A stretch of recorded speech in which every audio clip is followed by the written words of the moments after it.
and never let us down. From all of us at Dunkin' to all the heroes keeping everyone running, we thank you. A Shiro's work is never done. You care for the house, the kids, and our future. We're so grateful for all you do. Now it's time to care for yourself and save a little more for retirement. A free 3-minute online chat can give you the personalized tips you need to boost your retirement savings now. Visit aceyourretirement.org today. A public service announcement brought to you by AARP and the Ad Council. Hey, it's Big O for EJD Construction, your custom home builder, additions and home remodeling. Our lives have changed. We're making our homes more of an oasis. Call the right place. Call the right people. Eric at EJD Construction for over 16 years. A-rated member of Angie's List in the Better Business Bureau. 305-433-4843. That's 305-433-4843 for EJDconstruction.com.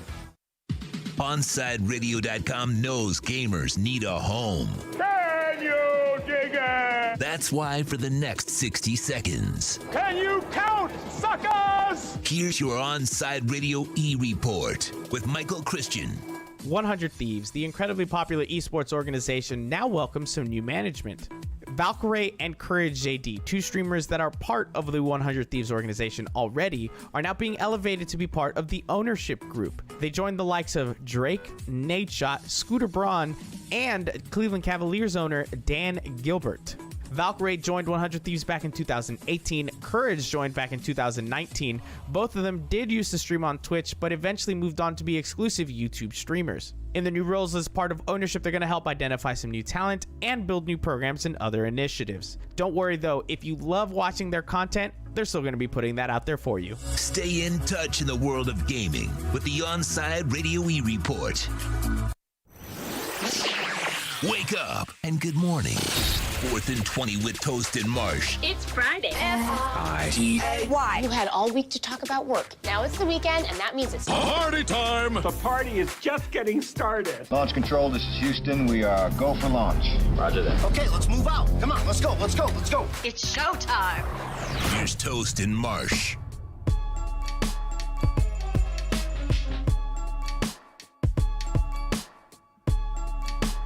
Friday. 4th and 20. It is the podcast. I am Toast, streaming live on OnSideRadio.com. Got my man Sean Stanley behind the board, riding shotgun with me once again today as we wind up the week. Big day here at what used to be known as Inter Miami CF Stadium. Now dry pink. Dude, they got a party going on downstairs. Today is they're having the official press conference for the naming rights for this beautiful stadium here in Fort Lauderdale.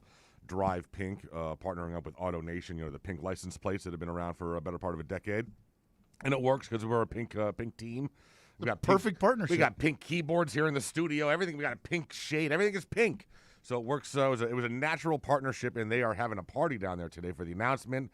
They got pink cars down there. There's a cool-looking trailer. There's a continental breakfast that I had to walk right past. It was like, oh, Danish. I did not see the breakfast when I came in. I did. I might have to stop. Yeah, I did see that. I was like, oh, tempting, but no. Keep walking, Toast. I am munching on the gummy worms back here. I'm pretty good. There you go. So, yeah, man, that'll be cool. I'm telling you, I'm really excited about the fact that, last year was kind of a inaugural season that wasn't with the pandemic. Nobody got to come in. I mean, basically, so I was, last year when this whole thing started, I was a season ticket holder. Not right now. Hopefully we'll correct that. But we had a big season ticket soiree here last year, and it was on a Wednesday, and by Friday everything was shut down. And it was like, the first game was supposed to be LA Galaxy that weekend. Yeah, the day before. Yeah, and we knew we came in here, we got to watch them do a little workout on the field, and we knew at that time, just by the news, that, dude, there ain't no way this game's happening this weekend.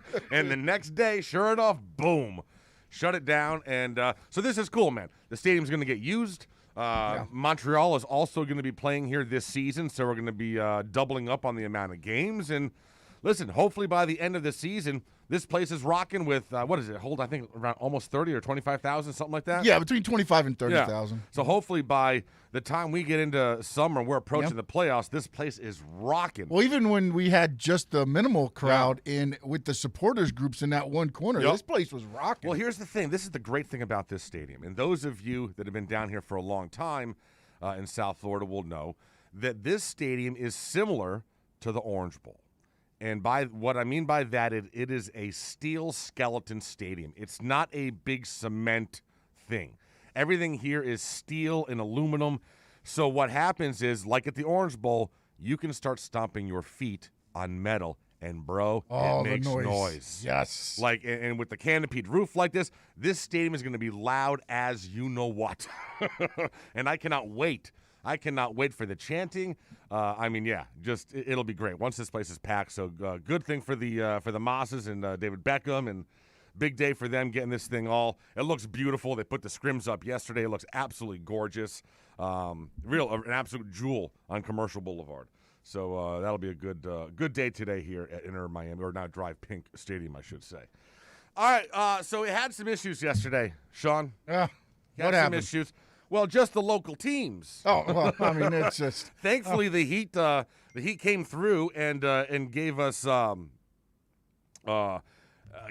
victory. It was a little hairy there, and not without some issues, because we saw one of our key players go down and limp into the locker room.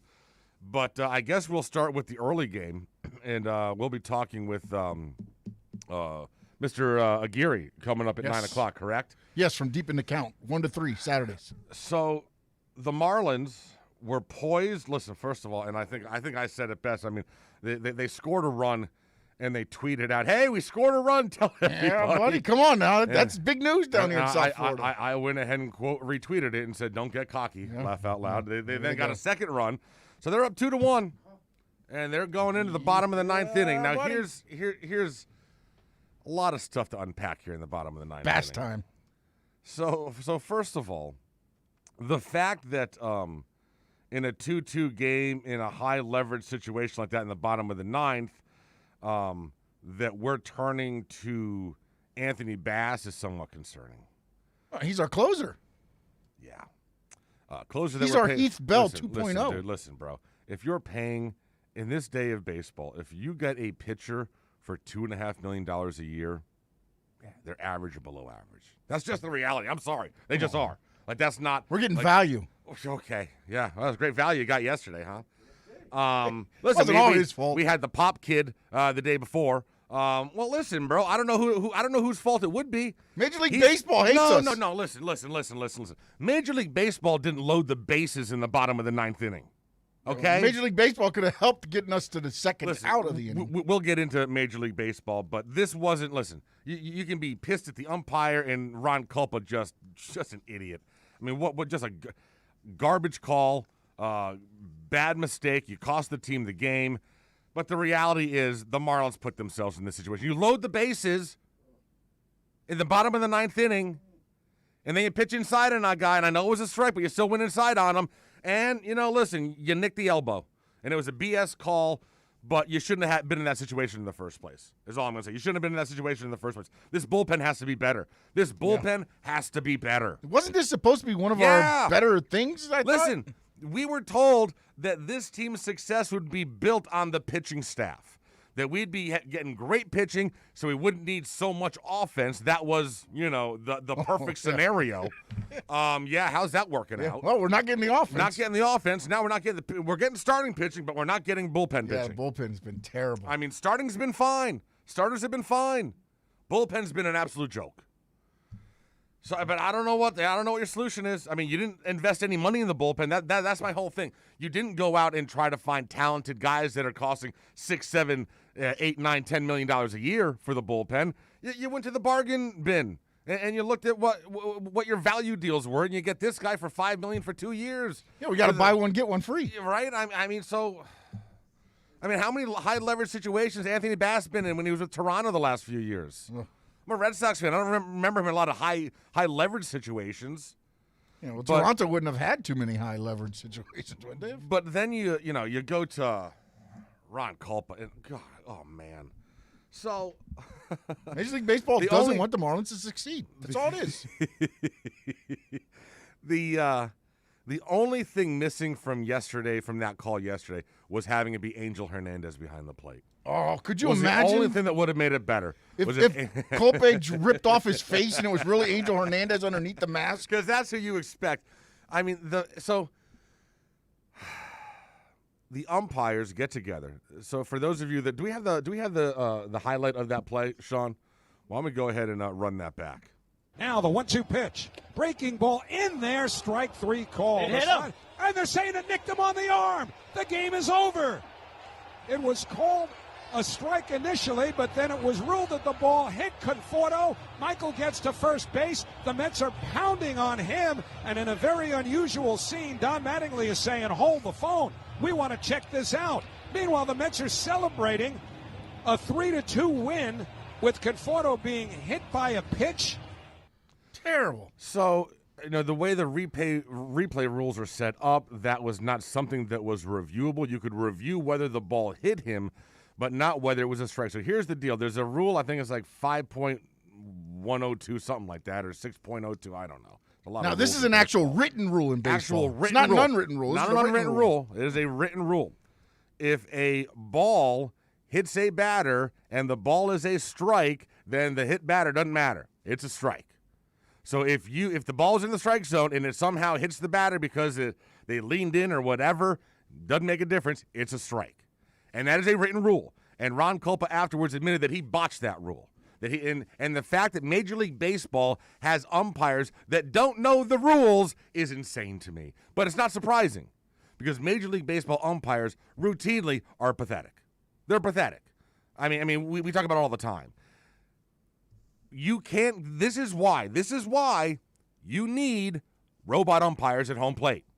This is why. Because the robot umpire would have called that a strike. Ron Culpa stopped calling it a strike, went midway through. Wait, no, he was hit.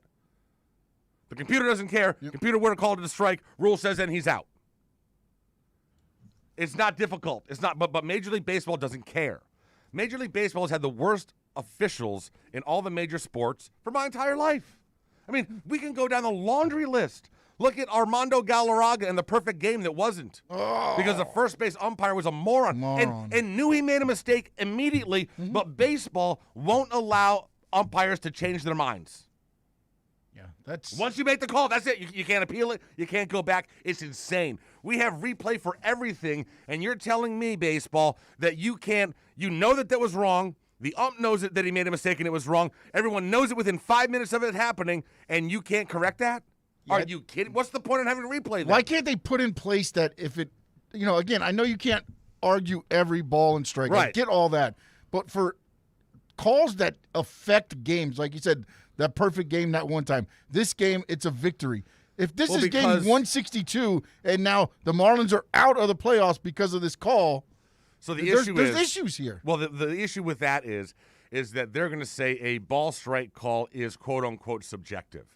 And that you can't, like, the replay officials can't go back and change, like, what the home plate umpire saw, which is why you need to have the automatic strike zone, the computer, the robot doing it, because then they don't care. It's the exact same every single time. Yeah, Let me tell you something. Isn't it the argument of him leaning into the pitch, though? Because he did get hit in the strike zone. He got hit in the strike zone.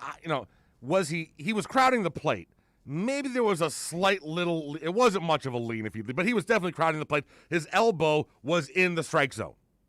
So it should have been strike. And the umpires know that. They said that. But the fact that Major League Baseball isn't set up for a correction like that, between those 4 umpires in the Major League Baseball office, they all knew it was a botched call, and they all knew immediately. And yet there's no way for them to fix that? It's a joke. Yeah. It's an absolute joke. Call BS on this one. Listen, and now you just have a feel. I mean, they're 1-6. We should be 2-5. I'm going to say we're 2-5. Okay, yeah, it doesn't really make a difference. The wheels are coming off this season fast. Oh, real quick. They got to turn this thing around, man, because damn. But yeah, but listen, they're not losing today, at least. Right, exactly. They're not. No, we got no locals playing today. Yeah, no losses. We got today a Friday off today. That's weird. Major League Baseball's what's up with that schedule? Play one game off and then 2 more games. Well, it was weird because normally the travel day in baseball is Thursdays. So usually you have a partial schedule on Thursdays, but then normally Friday's a full schedule because you got a 3-game weekend series. But yeah, very odd. Today there is just a few games. I was looking at my fantasy lineup and I got like 6 guys playing today. That's it. How's that going, by the way? Not as bad as I thought. Whoever I'm playing right now is worse than you. Well, no. We're dead even. And judging by the stats everyone else is putting up, we seem to be decent clubs. But the two of us are battling hard, man. We're like 4-4-2 right now. We're all tied up. Yeah, we're each leading in 4 categories, and there's 2 categories I believe that are tied. Neither one of us has been able to put up a save yet. A bunch of basses going on, huh? Well, and I've been screwed a little bit because I had some big Washington Nationals on my team, and they had their whole season delayed. My closer, Brad Hand, is on the list. Yep, he's still on the list, yeah, right? so is Josh Bill. He's still on the list. I do have Juan Soto back now, but yeah, so whatever. It's going cool. I'll tell you what I'm doing, Sean. I hadn't played fantasy baseball in a long time, and I am checking my phone all the time. All night long, I'm opening that friggin' app to see, so-and-so's 1 for 2, he's 1 for 3. Come on, who's going to get me a run? I need some home runs. Do you have it set for, notifications or anything? Or No. I just go onto the app every 15 minutes, so I don't need the notification set. It's driving my wife crazy. I popped it open in bed last night at 11:45 to see how things wrapped up. Oh, my goodness. She's like, why are you on your phone in bed? I'm like, it's work, honey. It's work. I want to see how my team did. Oh, yeah, I tell her it's work, and she just starts laughing at me. Yeah, that doesn't work for me anymore either. No, man, this is how I get my show ideas and topics, and yeah. She's okay, you keep telling yourself that. That's what I get to now. Keep telling yourself Get rolled over. She just rolls over now. It's over. We will talk with Neri Signs at 8:40. Talk a little entertainment, some Falcon Winter Soldier. Also, he had quite a week, quite a story that he will share with us. You're going to want to hear. We got news coming up at 8:50. And then, of course, we will talk some Marlins at the top of the hour at 9 o'clock with Mr. Aguirre. We got to get into the Heat, a costly victory over the Lakers last night. The Masters, one guy went out there and just laid the smackdown on that golf course yesterday. Nobody else could, but one guy did. We'll talk about all that stuff coming up next. You are listening to 4th and 20 on OnSideRadio.com. You can reach out to Toast and Marsh by dialing 888-441-4623. That's 888-441-4623. A message to help keep you safe. If doctors told us today that we'd made a breakthrough on COVID-19, saving thousands of lives, we would rejoice. Finally, a good news day. We'd feel less afraid that our loved ones would be struck by the invisible enemy. We'd start to feel hope that we could live our lives again. Well, a mask does all that. We can help protect others by covering our noses and mouths, which is how the virus mainly spreads. Masks are a ticket to freedom, to be out in the world, to getting together, back to work, back to doing what we want. If doctors announced we could save lives today, we would grab that breakthrough with both hands. While we wait for a vaccine, grab the breakthrough that's already here. When we're out, it's masks on. Brought to you by the Ad Council. It's Toast. Smartest thing I did last year? Called B&T Windows and Doors and had PGT custom windows and doors installed in my house. Listen, it's spring. That means before you know it, we'll be hearing about the tropics churning. That means you need to get your home and family protected today. Call B&T right now, and they'll get you installed ASAP with the best in the business, PGT Custom Windows and Doors. 954-233-0126 or bntwindowsanddoors.com. And P.S. Tell them you heard about them on Onside Radio. He has an overbite that makes him look like a cartoon character, a slightly crooked eye, and an uncommonly wrinkly neck. In the right light, he can look a little like a garden gnome, and he'll wear a bow tie just because. Sure, you might call him a little quirky, but that's exactly what makes him so perfect. Tuna is a 3-year-old Chihuahua Dachshund mix with more than 700,000 followers on Instagram, and it all started because he was adopted. You can't buy a best friend like Tuna, but you can adopt one. Help us save them all at bestfriends.org. Listen to every Inter-Miami CF match on your home for La Rosa Negra, OnSideRadio.com. Catch us every day on the MyTuner Radio app.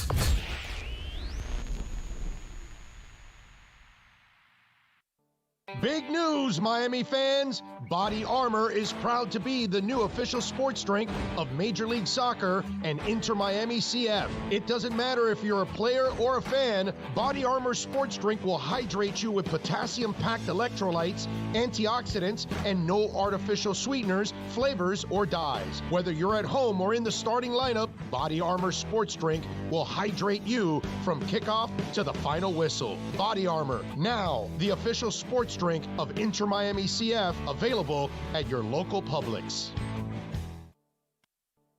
Inter-Miami CF, your official furniture and mattress store, is here. City Furniture is your #1 home source for the trends you want at the prices you'll love, including exclusive City Furniture collections, the widest selection of styles, affordable home accents, mattresses starting at just $99 and more. Create the home of your dreams fast with next-day delivery, plus get 60 months special financing with no down payment. Because City Furniture is here to make it easy so everyone can live life like this, visit cityfurniture.com.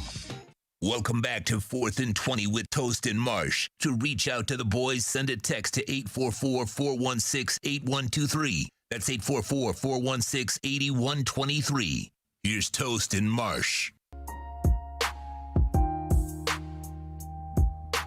$822, second segment, 4th and 20 podcast, streaming live on OnSideRadio.com. Check us out on YouTube, search Onside Radio. Follow, set notifications, that'd be great. And please make sure you're subscribing to the actual podcast.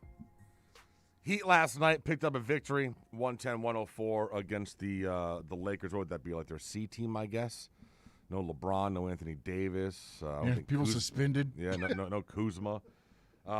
It was a rough game to watch. You would like to think the Heat would have handled their business a bit easier with less drama, but that wasn't the case. And then in the fourth quarter, Victor Oladipo is out of the game, limping back to the locker room with a knee issue.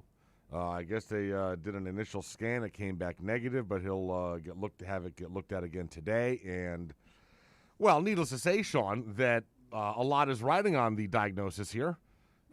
If this is any sort of a serious injury, I don't want to be a complete negative Nelly here, but you can pretty much put this season in a box and end it. It's not going to, we'll still get a play-in game. Well, no, we'll still, yeah, but I mean, the expectations of maybe making a run to the Eastern Conference Finals and doing a showdown, just not going to happen. I mean, I think we know that this team constituted the way it was before the trade deadline was not going to make it back there. They needed some offensive help, and Victor was the guy. And now the only good news here is that, we talked about this. We talked about this with Ira earlier in the week, is that with Victor coming in, the rotation has changed and basically left Kendrick Nunn on the outside looking in. Kendrick Nunn having a very nice season, but when you look at the the hierarchy of guard play and how the rotation is going to work, he was the odd man out. So at least we have someone like him that we can turn to here, but he's not quite Victor Oladipo from a resume standpoint, needless to say. No, he's definitely not. No. And then also, you started seeing signs of what Victor Oladipo could be. 18 points last night. I know. You're starting to see the defense come around. You're like, oh, I'm starting to see it now. Now, hopefully it's just like a little mild strain. He's only out for a few games or whatever. Remember, there was that big thing made recently where he kind of came thing about the leg, and now this is the same leg, the right knee. So maybe he started feeling it too, seeing he had 18 points, maybe pushed it a little bit more than he needed to, and just maybe aggravated something. Not aggravated, but strained something that, again, he started pushing because he was feeling it, and he probably went a little bit too far. After the game last night, Jimmy Butler made a little comment about the Heat getting ready for the playoffs. I think for us it's consistency, playing great basketball for 48 minutes, maybe even more if we hit overtime. We've been up and down all year long. Hopefully we hit a stride that we're playing the right way. He did that presser, Sean, and he has embraced the ability to wear a shirt and not button it at all. And he wore a shirt this time, though. Oh, yeah. Well, listen, and the last one he didn't. He just wore like some kind of bike shorts that were all the way up. Like he almost sat there nude last time. Fat guys can't do the completely unbuttoned shirt like that. It's just not it's not a good look in any way. Well, we can try it on the mannequins now. We can see. Yes, the fat mannequins, the fatikins. Oh, the fanikins, the fatikins, whatever they are. No, but Jimmy Butler is very proud of his physique. Yes, he is. Hey, listen, rightfully so. If I had that physique, I'd be damn proud. I'd be here right now. I'd be right here now, shirtless. I would be shirtless doing this show every single day. Absolutely, 100%. No doubt about it. No doubt about it. If I had an ab, I would do it. Yeah, I don't think I've ever had an ab. You know, it's something. I was very skinny when I was really. I was like 140 pounds. Whoa! And I still did not have like abs then. You know, I was still. You know, I still. What had happened? I joined the military, and then I found the weight room, and then I found the buffet. Yes. And now buffet. It's gone from there. And I found out that I love the buffet more than the gym. The buffet. Now, when is the next time you think you'll go to a buffet? That's a When's the good last time you question. went to a buffet? Almost right before the pandemic area, like January, February. What was your favorite buffet area to go to? Where did you go? Well, I went to one by my house called Chow Time because they have hibachi, and I love the hibachi. You could put all the stuff, and they leave the meat out there as well, so you take it all up. So you can put as much steak as you want, chicken, nice. shrimp, throw it out there, and watch them cook it up. Nice. Yeah, I love a buffet, man, but I don't know. Like the only buffets that I have been to would be breakfast buffets. Yep. Like brunches or whatever like that. Mm-hmm. I pass a Chinese buffet on my way home, and I just wonder if those folks will ever open up again. Yeah, that's a bad business to be in right now. That's a tough spot, man. Being owner of a buffet. Well, the one by us is back open again. The buffet's open, and there was people there. All right. There are people there, but I'm not testing that right now. I mean, I guess. Yeah. I mean, listen. I'm gonna need a lot more. I'm gonna need herd immunity before I go to a buffet. I mean, once I get vaccinated, there's a lot of stuff I will do, and going to restaurants and sporting events and whatever, and concerts. Yeah. Buffet. That's at the bottom of the list. Yeah, right? I think that's like. And listen, here's the thing: I didn't go to buffets beforehand, so I'm not gonna like look for a reason now to go to a buffet. It's not like I want to try a buffet out post-pandemic buffet. No. If I didn't go to a buffet pre-pandemic, I'm certainly not going post-pandemic. Yeah, see, I'm hoping. I'm like, come on, All right. find that cure. Let's do this. I mean, what I do miss though, I miss eating in a restaurant. See, I've been doing that though. I haven't been going to restaurants. The Well, same one over and over. Don't get me wrong. I mean, it's not like I'm playing, going to every one. But actually, there's been 2 or 3 that I go to. Yeah, we'll do a couple, but we'll do the outdoor seating. Okay. So I haven't, but now we're getting to the point where outdoor seating is going to be out of the question because it's just going to be too damn hot. Well, out see, there. outdoor seating is out of the question for me because I just sweat. So do I. But it's been a decently cool winter, so we're able to get away with it. But you're absolutely right. I will just be an uncomfortable sweating pig if I am sitting out there in 95-degree heat. Absolutely. Yeah, I'm not going to sweat to eat. But yeah, so I'm looking forward to going back into a restaurant. Listen, I'll be honest. The last place I went to pre-pandemic, I hooked up with a bunch of Kane fans, and we went to Twin Peaks and Davie. Okay. And that was about it was you know what it was? It was the Friday before that Inter Miami season ticket thing. So it was that weekend before everything shut down. So we kind of knew. We kind of knew that maybe there was some stuff, it was... One last hurrah. Exactly. And we went there, no mask or anything, but went out there and had a great time. But then, that's the last time that I went out partying with friends. And then also, like that week beforehand, that was the last time I had folks over at my house because we had the McGregor fight. Oh, wow. Okay. The McGregor fight was last, February. It was right before, but I had a bunch of folks over at the house. So last time I had a soiree. Man. It's been a year, man. I've been over a year. You don't realize it, though, too. I mean, it was like, because my daughter's birthday was last weekend, and that was, we had originally had planned to go out of town, and that's when they started shutting everything down. And then, so now this weekend, actually, we are heading out to the left coast. Oh, very nice. Where are you going? Like Myers, Naples? Naples Naples Beach area, yeah. So I love the West Coast. It's a nice, easy drive. You're over there in 2 hours.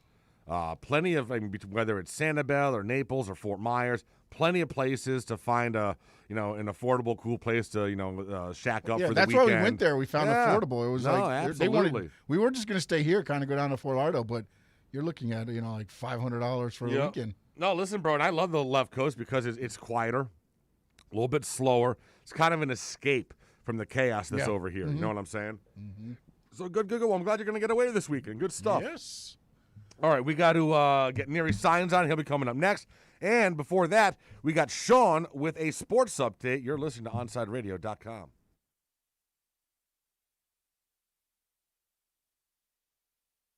Onside Radio, the only choice for the South Florida sports fan. There are those who dedicate themselves to a sense of honor, to a life of courage, and a commitment to something greater than themselves. They have always defended this nation and each other. They still do. The few, the proud, the Marines. Hi, it's Olivia Munn with my shelter pets, Frankie and Chance. Say hi, guys. When I adopted them, I discovered that they both have incredible personalities. Chance's sole purpose in life is to love and to be loved. Frankie is a little bit of a scoundrel and always entertaining. They're a little bit of a lot of things, but they're all pure love. Adopt pure love at theshelterpetproject.org. Brought to you by the Ad Council, the Humane Society of the United States, and Maddie's Fund. Every Saturday at 11 a.m., soccer fans can connect with Austin Robillard and Red Card Radio. From the Premiership to the MLS, catch up with your favorite team, including our very own Inter Miami CF. Listen to Red Card Radio every Saturday from 11 a.m. to 1 p.m. with Austin Robillard, exclusively at OnSideRadio.com. Why was the basketball court all wet? Because the players kept dribbling on it. The dad joke. Corny, groan-worthy, but also one of the simplest ways to share a moment with your kids. What did the buffalo say when he dropped his son off for school? Bye, son. So take a moment to make your kid laugh, because dad jokes rule. Make your kid laugh today. Go to fatherhood.gov. Brought to you by the U.S. Department of Health and Human Services and the Ad Council. Riddle me this. With all this sizzling meat and crunchy veggies nestled between toasty flatbread, who should get credit for Papa John's new papadilla? The person who invented pizza or the person who invented folding? Well, whoever it is, a tip of the tongue hat to you, sir or madam. Get a new papadilla, 4 flavors, just $6 each. Better ingredients, better pizza, better than a sandwich. Papa John's. Inter Miami CF, your official furniture and mattress store, is here. City Furniture is your #1 home source for the trends you want at the prices you'll love, including exclusive City Furniture collections, the widest selection of styles, affordable home accents, mattresses starting at just $99 and more. Create the home of your dreams fast with next-day delivery, plus get 60 months special financing with no down payment. Because City Furniture is here to make it easy so everyone can live life like this, visit cityfurniture.com. Keeping you informed in the world of sports.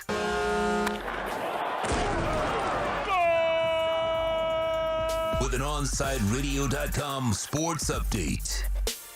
Winner, chicken dinner. The Miami Heat beat the Lakers 110-104 behind 28 points from Jimmy Butler. Victor Oladipo added 18, but left the game in the fourth quarter, favoring his right knee. Also in Heat news, the Deadman has risen as the Heat inked center Dwayne Desmond for the rest of the season. Next game is Sunday in Portland, West Coast. Late tip-off, 10 p.m. The Panthers, they lose to Carolina for the second straight game. This time a 3-0 shutout. If they would only listen to me and Toast and taking out Vincent Trocheck. Trocheck had another goal and an assist against the Panthers last night. The Panthers also completed a trade, sending defenseman Riley Stillman and forward Brett Connolly to the Chicago Blackhawks for forward Lucas Wallmark and defenseman Lucas Carlson. Their next game, Saturday, in Dallas. The puck drops at 2 p.m. And as we discussed earlier, Major League Baseball hates the Miami Marlins. The Marlins lose in controversial fashion 3-2 to the Mets. Fortunately for the Fish, they get the day off today and are back at it Saturday First pitch, 1:10. Trevor Rogers will take the mound for the Fish. This is South Florida's home for local sports talk. This is OnSideRadio.com.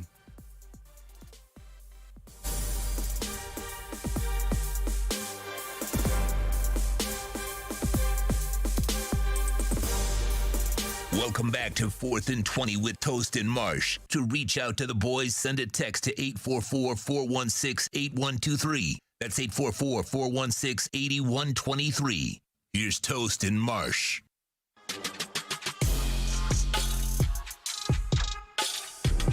Third segment, 4th and 20 podcast, streaming live on OnSideRadio.com.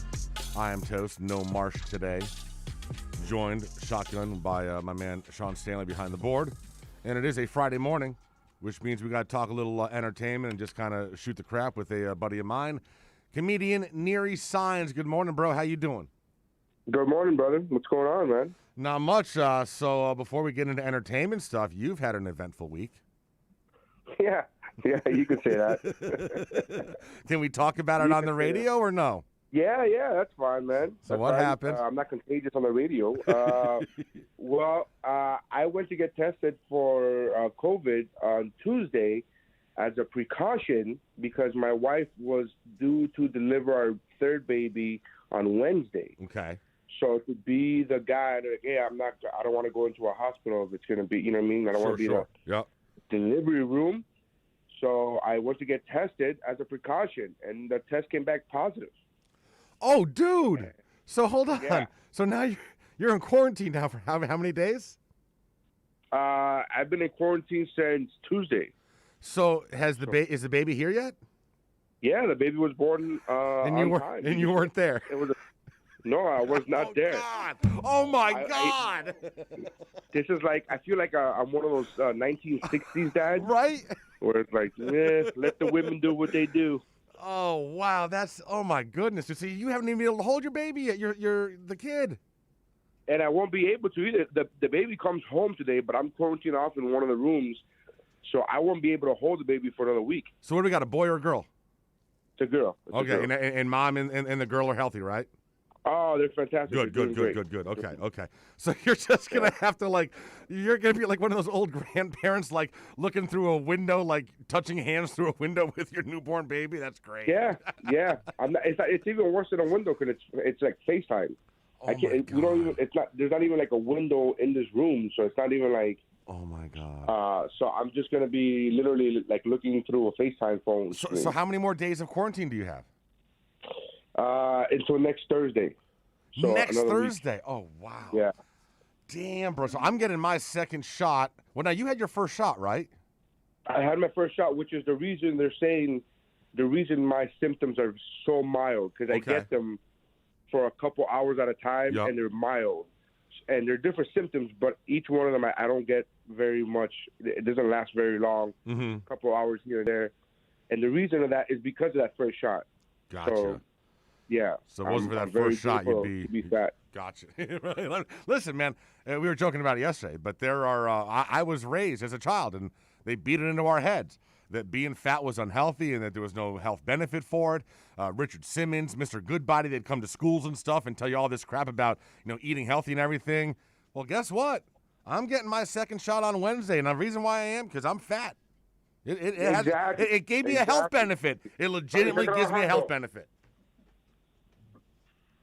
It's absolutely nuts. It's nuts. Oh, I must have said it. Yeah. I must have said a really bad word. What happened? I almost slipped and said a really bad word. Oh. Toast forgot where he was. Yeah. Oh man, well, good. I'm glad that the family's all good.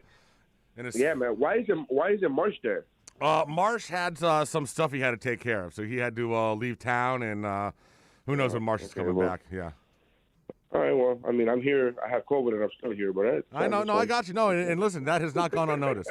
Management has already taken notes on that. Yeah. They're wondering, hey, can Neary just do it via Skype every day? Yeah, Yeah, sure. Yeah, just letting any potential future sponsors know that I come in even during COVID. Yes, exactly. Missing a baby, whatever. Yeah, whatever. Yeah. It's amazing. Yeah, he blew out the birth of his latest child, but no, he'll be in here. He'll do the show. He'll be fine. Yeah, good stuff. Well, listen. Now that you're in quarantine, and I mean, obviously, there's a bright side to this. You are isolated from your family for a whole week, where you've just got your TV and you can just watch whatever you want and just binge stuff. That's right. The only negative is I don't have my PlayStation in this room. Oh, they can't bring it down there to you somehow? Well, it's there's no TV set up in this room, so gotcha. I would have to have them bring. It's a whole thing, and Gotcha, I'm like for a okay. week. If it was gonna be for a month, I'd be like, bring it down. But I'm not. I'm not gonna do that for a week. So no, but I'm watching everything on my iPad and my phone. So I'm watching as much TV as I can. So, what are you thinking of Falcon Winter Soldier? It's just a lot of shooting up, a lot of blowing up stuff, which I think is cool. It hasn't wowed me like WandaVision has yet. Correct. Like WandaVision was like very impressive and wow, and very like, oh wow, this is. And then Falcon Winter Soldier, I'm just like, okay. Well, you know what? I kind of feel like Falcon Winter Soldier is almost like it's kind of giving us the baseline and the details for stuff after Endgame, kind of like what the situation the world is now in and everything. You know what I'm saying? So kind of like give us that background stuff. So the series coming after this, we know where they all stand. You know what I'm saying? Like with Loki and all that stuff. Yeah, I feel like they should have released Falcon and Winter Soldier first before WandaVision. Okay. Yeah, I see that. I see that. I feel because they gave us such a it's a like Falcon and Winter Soldier is very much like you said, like Endgame, like it's very much like action packed and it's cool. But WandaVision was this whole like cerebral, like what's going on, what's it like this whole dramatic thing, and I just.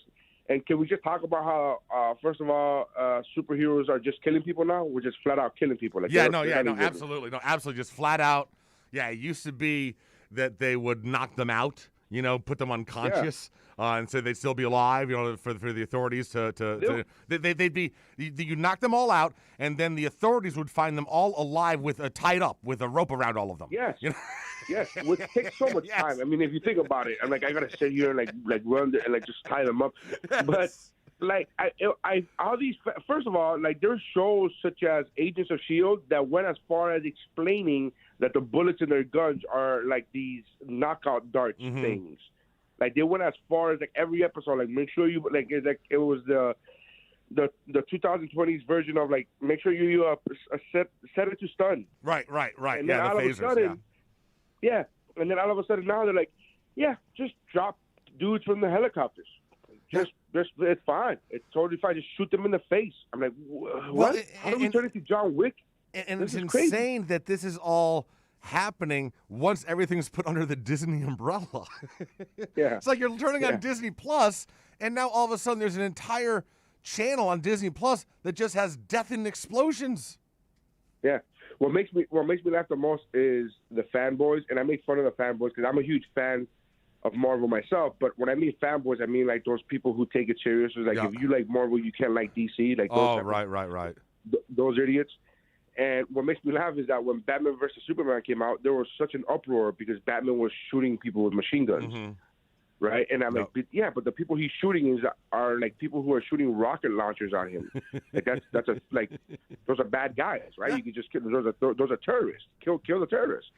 And there was a whole thing online about Batman shouldn't be killing people. And then those are the same people who are squeaky quiet. Like they're just. Did you see the last week's episode where Winter Soldier literally just shot dudes in the face? Yep, in the face. In the face. Yes. Yeah. And I'm like, okay. Yeah, so this is how we're going now. All right. Listen, I like it. I got no issue with it. But obviously, if I was a parent and I leave my kid alone with Disney Plus, then maybe that would piss me off a little bit. But listen, I don't care. I don't got kids. No, show me all the death and explosions you want. I honestly don't even care about that. I honestly don't. My kids watch it, and I don't care. Yeah, judge me all you want. I'm judging the fanboys who are not getting upset about this, but get upset about Batman. I'm like, all right, whatever. With the amount of, it's been all right. It hasn't wowed me yet, man. The series hasn't wowed me yet. I'm waiting for it to be like, oh, this is great. It's fine. I don't think we're gonna have that moment in this series. But what did you think of the Loki trailer? It was. I'm not a fan of. Yeah, you remember you were saying you don't like Loki. I'm not a fan of Loki. I don't like I don't think he's a great villain. I think it's like, oh God. Do you not like the character, or do you not like Tom Hiddleston the way he plays him? I don't like the way he's been portrayed. Okay. I don't care for him in the comic books. He's fine. Mm-hmm. I think he's okay. But I just don't see everybody's like, oh, Loki. And I'm like, he's not a good villain. He's in fact, he's really bad at his job. Mm-hmm. Yeah, he is. He has failed at every point in time. And I don't know. It's just he fails at both sides. He fails at being a bad guy and at being a good guy. Yeah. In fact, in Endgame, it was the only time I liked him. Yeah. Was in Infinity War when he tried to stand up to Thanos. That was the only time I was like, oh, that's different. Therefore, I'm okay with that. But I just think I'm not a big fan of them killing people off consistently and then bringing them back. Right. Like you do it once, you're like, okay, that's fine. But he's died 3 times. We've seen him die 3 times. Mm-hmm. No, I got you. It's just annoying. It's just annoying. What was I going to tell you about the Falcon and the Winter Soldier? Did you hear that they released an hour-long clip of Baron Zemo dancing? No. Yes, because people were asking for longer because they wanted to see Baron. Because in that scene last week where he was in the nightclub dancing. So I saw it and I immediately thought that must have been so awkward to film.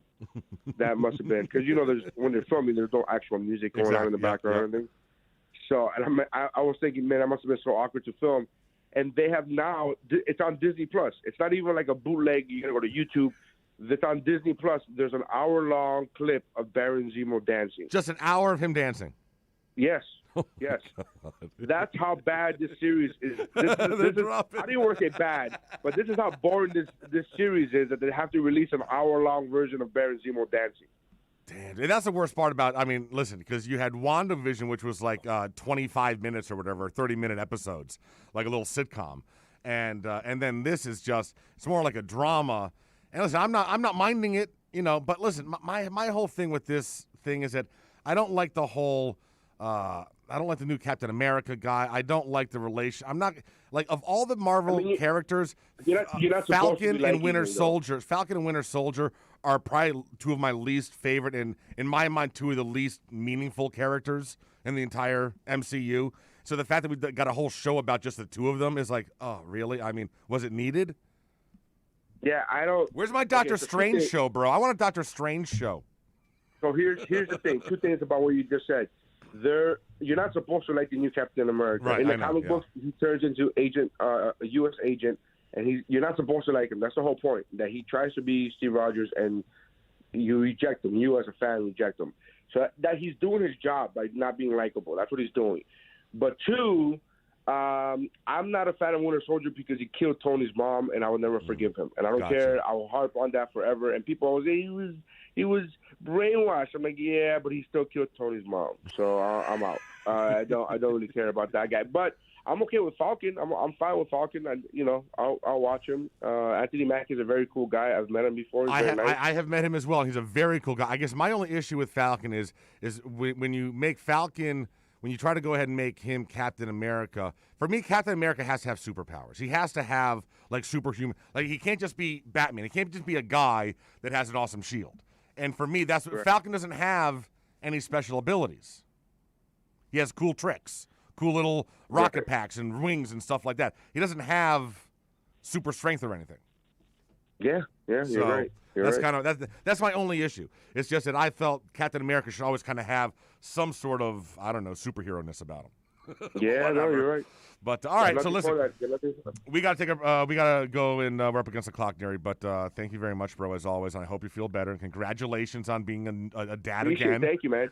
Yeah. I'm glad that everyone is safe, and maybe one of these days you'll get to actually meet your kid. One day. Thank you, guys. Thank you for having me on, brother. Appreciate you, man. So obviously, there's you're not doing any shows. Anyone good coming to town that folks want to get out and see a comedy show that you know of? I think Michelle Wolf. I was supposed to open up for Michelle Wolf on Sunday at the Miami Improv. Okay. And apparently you can't go out when you're on COVID. When you have COVID, what's going on with that? So no. So it's funny because there was like the improv was like the second call that I made. I called my wife and then I called the improv. I was like, hey, there's COVID. I can't do. But yeah, Michelle Wolf is going to be there. Okay. And then Mark Norman is going to be here next week at the Miami Improv. And you may not know the name, but trust me when I tell you, he is funny and he is the most he's not. If you're looking for a politically correct show, that is not the guy to go see. Oh, perfect. Right up my alley. So Mark Norman is very, very funny dude. So go check him out. Awesome. Neary Signs, as always, everybody. Thank you very much, bro. We'll talk to you next week. Appreciate you, man. Bye. Always, brother. And we've got 4th and 20 news coming up after this. You can send them a text at 844-416-8123. That's 844-416-8123. It's toast. When South Floridians need hurricane windows, there's only one crew to call, Brett and Tom at B&T Windows and Doors. They came to the crib last year, installed PGT windows and doors, and now I'm set. No more plywood, no more knuckle-busting wing nuts. PGT Windows and Doors will keep me and my family safe the next time a named storm comes rolling on through. Call B&T today, 954-233-0126, or bntwindowsanddoors.com. And P.S., do me a favor, tell them you heard about them on OnSideRadio.com. I was in the middle of the Atlantic Ocean when it happened. There was a sudden jolt, and our submarine crashed on the seafloor. We were in total darkness. That's Dr. Dejana Figueroa, a marine biologist and STEM teacher, talking about a deep sea dive she'll never forget. It's funny, when I was a kid, I was afraid of the ocean, and there I was, 2 miles below the surface. But as a scientist, you prepare for that. Using our training and a little creativity, we fixed the sub and finished our experiments. The dive was just too important.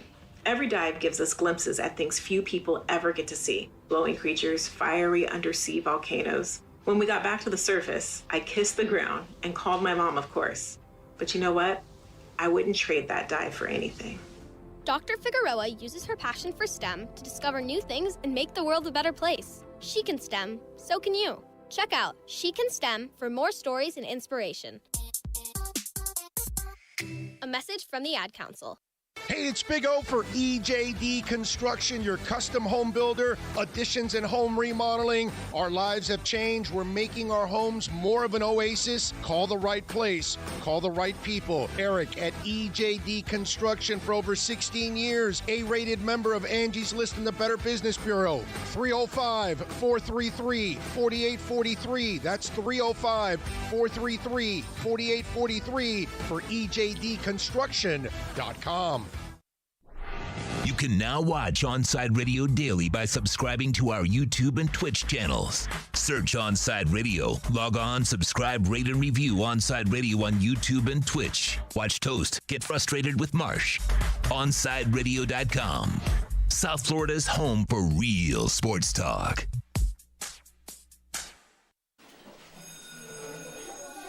All right, class. Let's hear what everyone did this weekend. Jill? Well, I raised my older sister to a big oak tree. It was at least 100 years old. My mom said I must have set a record or something. And then we went down by a stream and perched up on this huge rock and saw all of these little minnows swimming around way below us. And then I rescued my little brother from an evil slug king who was guarding him at the bush fortress. And my sister and I brought him back to our super twig fort for safety. And then we all laid out and told stories until it got dark. And the Big Dipper led us all the way home. Wow. Awesome. Where were you, Jill? Yeah. We went to the forest. It's not that far away. Anyone want to come this weekend? Ask your parents to take you and your friends to the forest this week and find the fun, adventurous you. It's closer than you think. Check out discovertheforest.org. Brought to you by the U.S. Forest Service and the Ad Council. Big O for M&S Air Conditioning. You know, air quality in your home and business is more important than ever. That's why you've got to call M&S Air Conditioning and let them install a high-efficiency polarized air filter in your AC unit. Folks, it attracts, captures, and destroys biological contaminants to improve your air quality. With stellar customer service, answering your call from 7:30 a.m. till 9 o'clock p.m. For more info on high-efficiency air filters and their preventative maintenance plans, visit M&S Air Conditioning at ac-florida.com.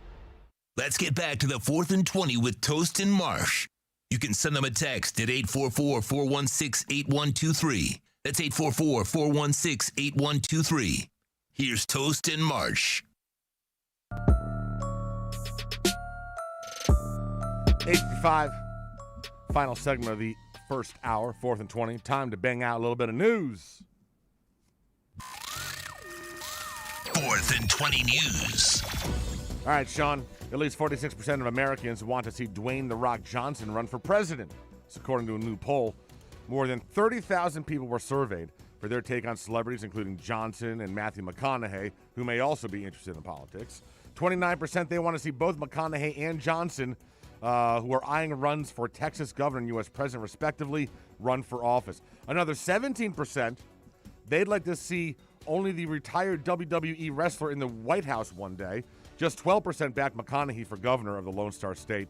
Pollsters weight other celebrities favored as possible presidents. Frontrunners: Tom Hanks at 22%, Will Smith at 21%, Angelina Jolie at 30%, and Oprah at 27%. I don't think I want any of them to be my president. Yeah, I'm not too sure about any of that. This is nuts. After almost 30 years, Anaya Williams has finally cut her fingernails. She's from Houston, Texas.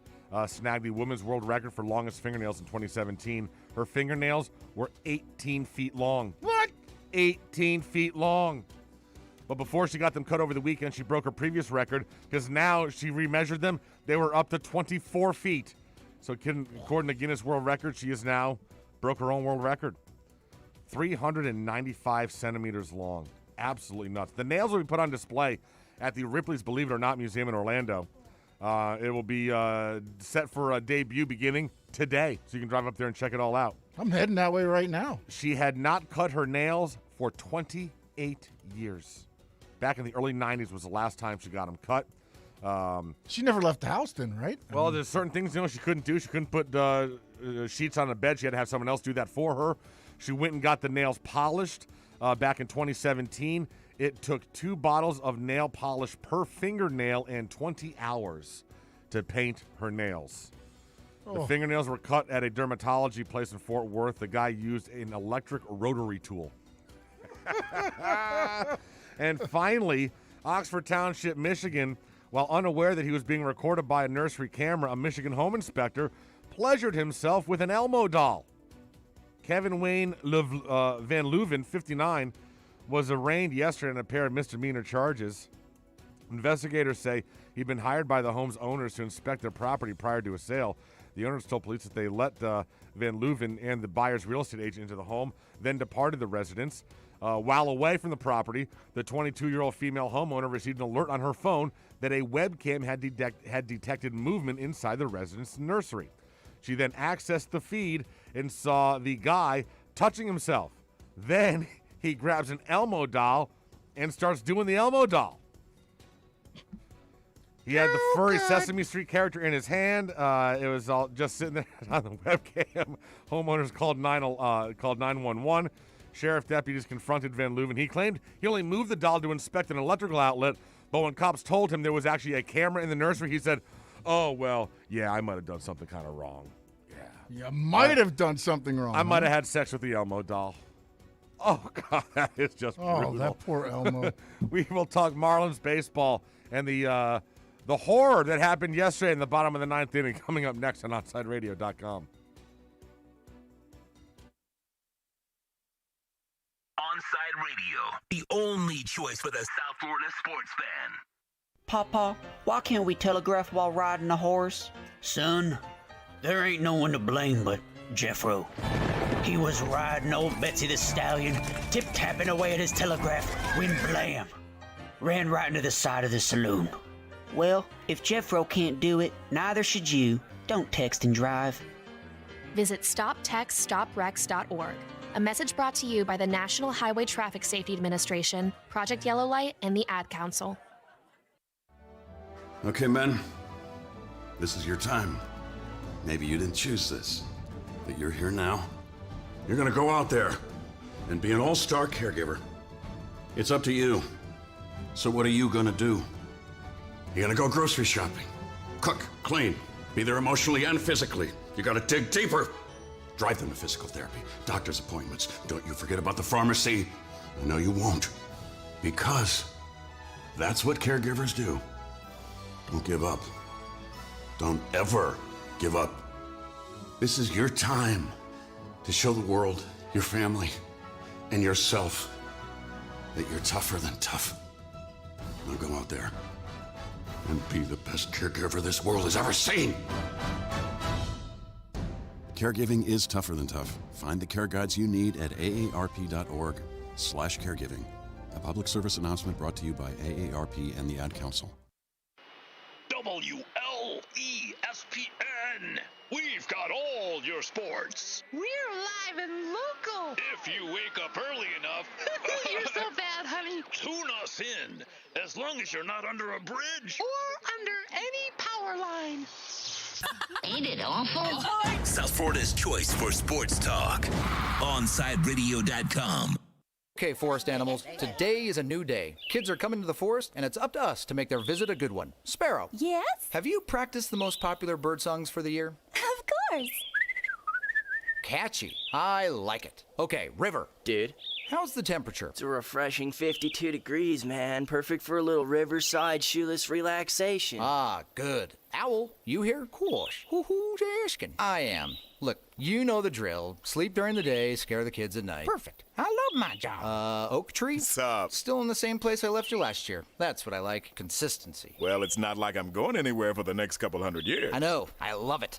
Turtle. Turtle. He's not here yet, man.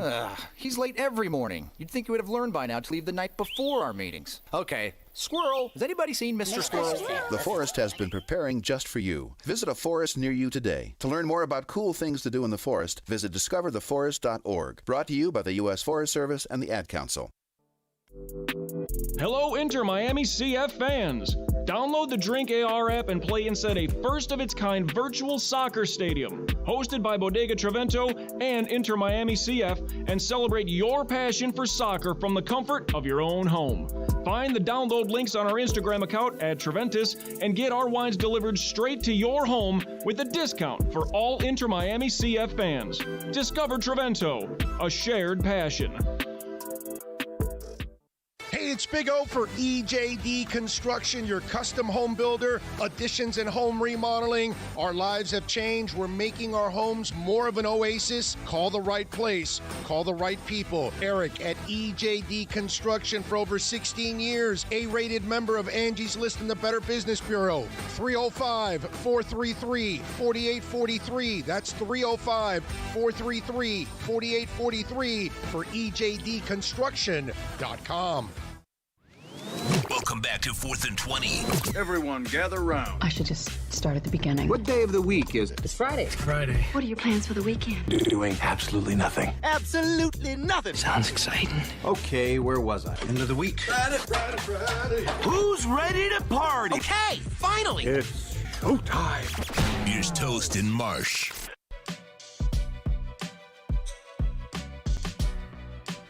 Second hour, 4th and 20, the podcast, streaming live, OnSideRadio.com. No Marsh. He just tweeted out it's only 37 degrees in Utah. At some point he's going to come back, right, Sean? I haven't heard from the kid in like 4 days. Yeah, I would think so. Other than Twitter, I wouldn't know he's right? still. Exactly. Let's go out to the phones now. One of the great things is Saturdays from 1 until 3. Deep Into the Count airs on Onside Radio. It is 2 hours of nothing but baseball and really Marlins baseball. And Alex Aguirre is joining us. Good morning, man. How you doing? Good morning, Toast. I'm doing pretty good. I can't speak on behalf of the Marlins, but I'm doing great. It's Friday. So it is Friday, man. It is Friday, and yeah, let's get right into what went down yesterday. I mean, for me, there's a lot of different takes here. Obviously, I don't know where you would want to start. My first issue is, before we get into what happened with the call, let's get into the fact that this bullpen doesn't have anybody for high leverage situations. And you loaded the bases with a journeyman reliever in the bottom of the 9th inning yesterday that you're paying $2.5 million to. So even you realize pay-wise he's average to a below average. That's concerning to me that that's the guy that we had to turn to yesterday, Alex, in that situation. That doesn't bode well for the season if he's your high leverage guy. No, it is concerning a bit, because going into the season, most of the fans, including myself, we thought that Yimi Garcia was going to be the closer going into the season. He had a phenomenal 2020 season. He had a little bit of a hiccup in the playoffs, but leading up to the playoffs and his entire time with the Marlins, he was lights out. So it was kind of like the de facto closer going into the season because the Marlins didn't really have a direction of who was going to be their closer. Now, Bass has experience closing, so when I spoke to Jordan McPherson from the Miami Herald, he's the one who actually told me that the Marlins are planning to use him as the closer, and they were putting him in those type of high-leverage situations in spring training. Now, granted, spring training is a totally different animal than once you start the regular season. So I was looking at the bullpen as a bright spot going into 2021 because they did get some good relievers in Floro from the Dodgers, Adam Simber from Cleveland. They got John Curtis from Tampa Bay. These are all pitchers who were really good the last couple of years for their respective teams, and then all of a sudden when they put a Marlins uniform on, they forget how to pitch. Yeah, it's I mean you had Pop, Zach Pop a couple days ago that just got lit up. He got popped all right, and Simber he also got lit up a little bit in that game as well. He got touched a little bit, but all right. So let's talk about the actual call. So my issue with baseball, and this has been an issue I've had with baseball for basically my entire life, is that I firmly believe, and I will die on this hill, I will plant my flag here, that of all the four major sports, umpires are the worst of all officials in all of the major sports. They're just the worst. I mean, the litany of blown calls of games that have been affected. I mean, the fact that Angel Hernandez wasn't a part of this is insane. I'm shocked that Angel Hernandez wasn't behind the plate. Right, I know. Call. Yeah, I mean, but my take on that situation is, okay, I was watching the game live actually with Alex Donna. And instantly, when I saw the play, I thought, okay, well, this is a replay moment because hit by pitches can be looked at under replay. But at the same time, a hit by pitch is a judgment call by the umpire, and the judgment call at the time by that umpire behind the plate. I last name is Culpa. Yeah, Ron Culpa. Yeah. Yeah. He made the call that it did not that it hit the batter. And he did not see that he leaned into it because the rule is that you have to make an attempt to get out of the way of the ball. Well, actually, as I read it, I thought that actually if it is a strike, you don't have to. If the ball, if you're leaning in and the ball, you don't get out of the way, and this is just because it was a strike means that the hit by pitch doesn't matter. And Ron Culpa admitted that afterwards. It's rule 6.01 or 5.021. I don't know. So many damn rules in baseball. But it's literally a written rule. But he admitted. So my issue is the umpire knows that he made a mistake, that he blew the call. He knows that he blew the call within like a couple of minutes of blowing the call. New York knows he blew the call because they're watching it on replay, and they know the rules. They know that if a ball is a strike, if it lands in the strike zone and it hit a batter, it doesn't make a difference that it hit the batter. It's a strike, you're out. So the fact that they can't correct that, when everybody knows, it's the same thing as what happened with the NFL with that pass interference against the Saints a few years ago. Mm-hmm. We all saw it happen. The officials all saw it happen. Everyone knows it was a mistake, but no, sorry, we can't go back and change it.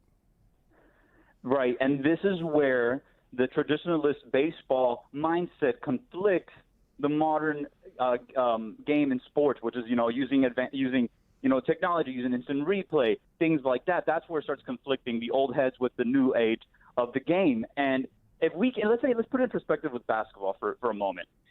With 2 minutes, when you look at a replay and the NBA officials are allowed to change a score, change a three-pointer to a two-pointer, take away a basket, they can actually alter the score of a game with 2 minutes left. If they can do that, how come you cannot alter one pitch or one batter?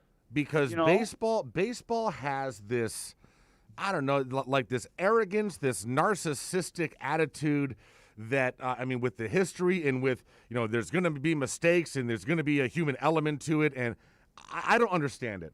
These other leagues have all gotten on board with technology. And if all the fans can see that a mistake was made, the fact that we just have to live with it is unacceptable in this day and age. It just is. It's unacceptable. And I don't know if you heard the Mets broadcast with Keith Hernandez. Oh, yeah. They knew it was a blown call. Yeah.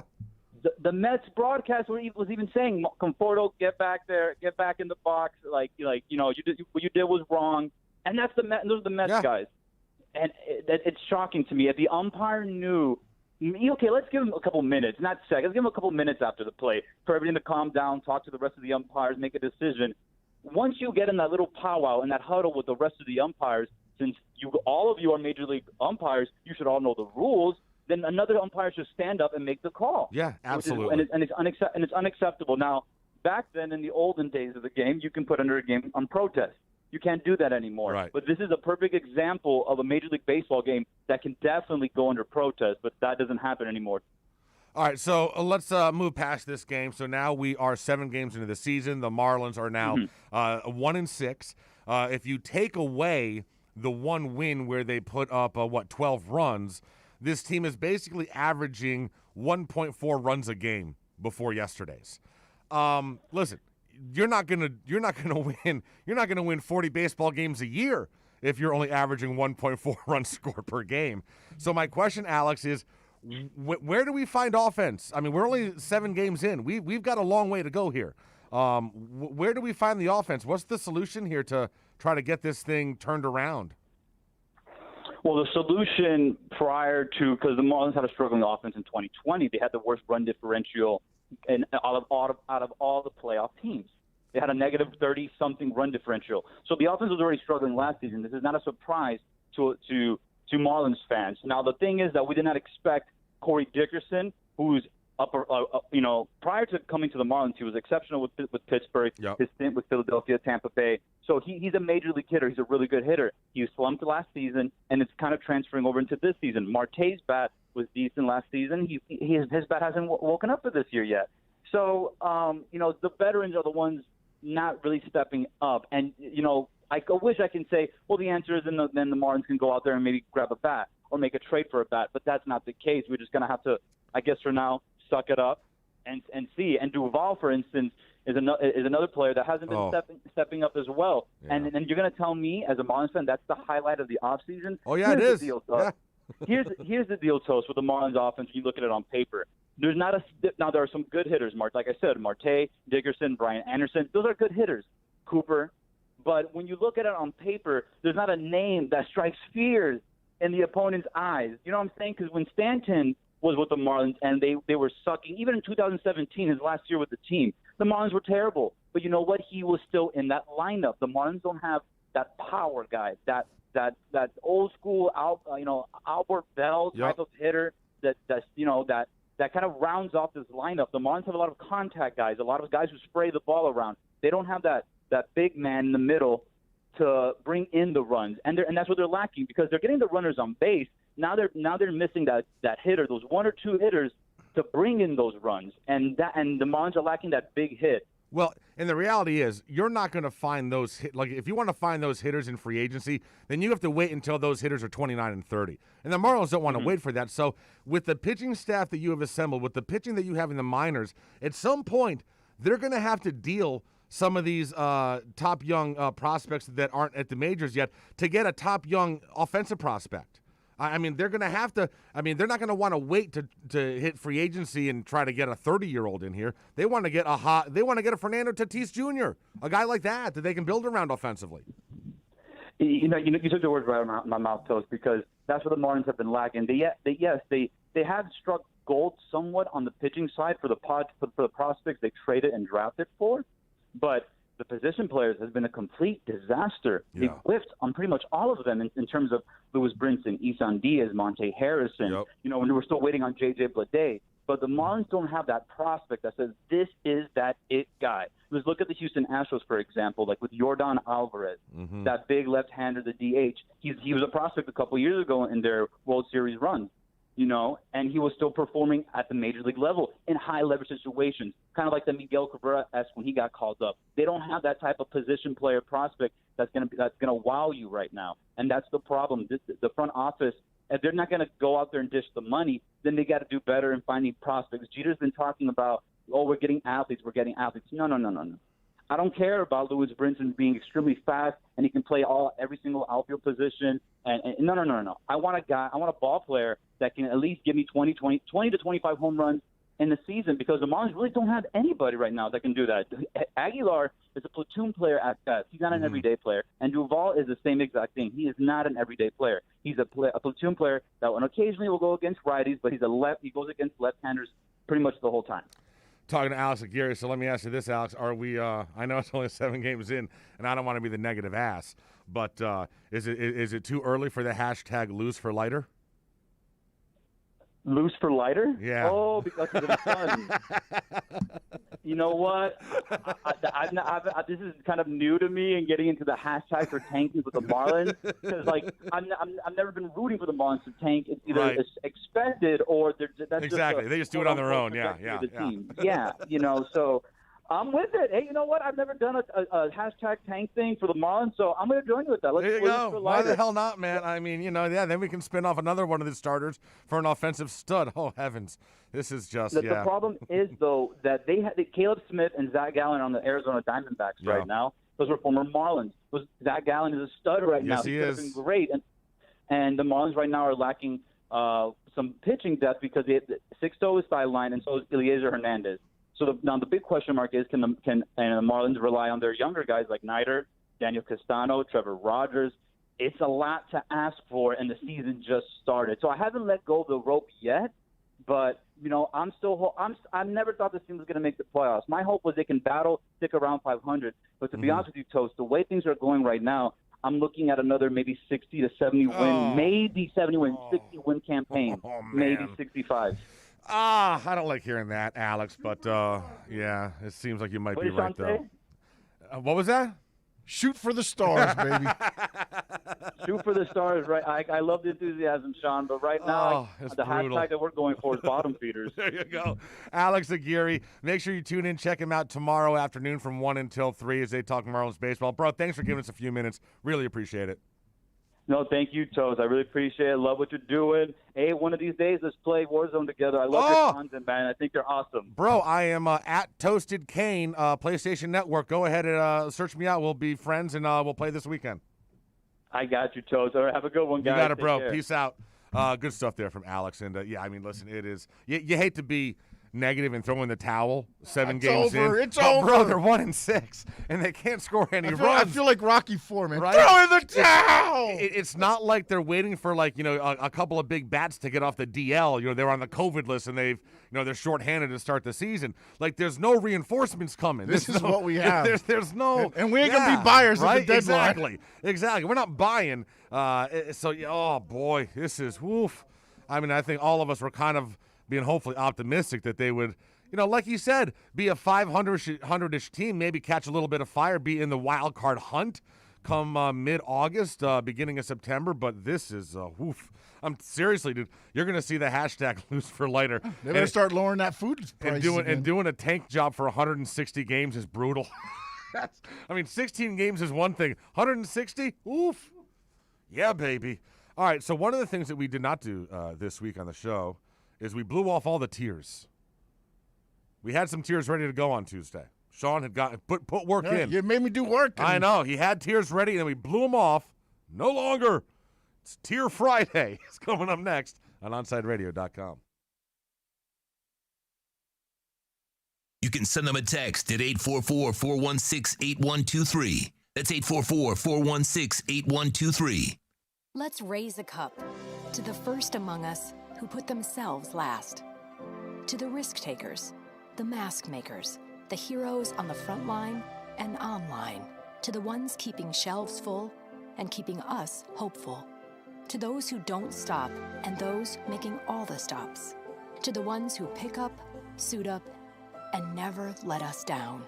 From all of us at Dunkin' to all the heroes keeping everyone running, we thank you.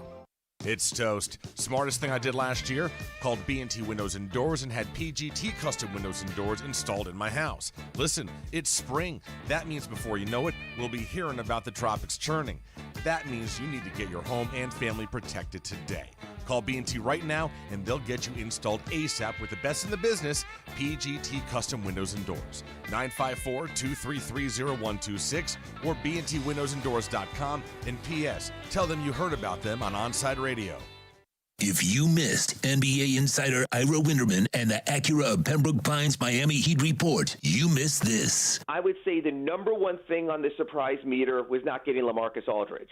I think everything this team did, planning step by step to get to that point, was okay. We're going to give up a bunch of power players. We're going to give up Mo Harkless, wasn't playing a lot, Chris Silva, a prospect, but especially Kelly Olynyk, who's been very good since he arrived, starting 2 games for the Houston Rockets. That's fine. We'll get LaMarcus Aldridge. We'll replace him, maybe put him in the starting lineup and move forward. A lot was predicated on that. The problem was, and I mentioned this to you guys last week also, it's a lot easier to recruit guys on the buyout market when you have a winning record and a good playoff seed. The Acura of Pembroke Pines Miami Heat report with NBA insider Ira Winderman, exclusively at OnSideRadio.com. Neil Armstrong waited 6 hours and 39 minutes to step onto the surface of the moon. Jackie Robinson waited 20 months to play his first game with the Brooklyn Dodgers.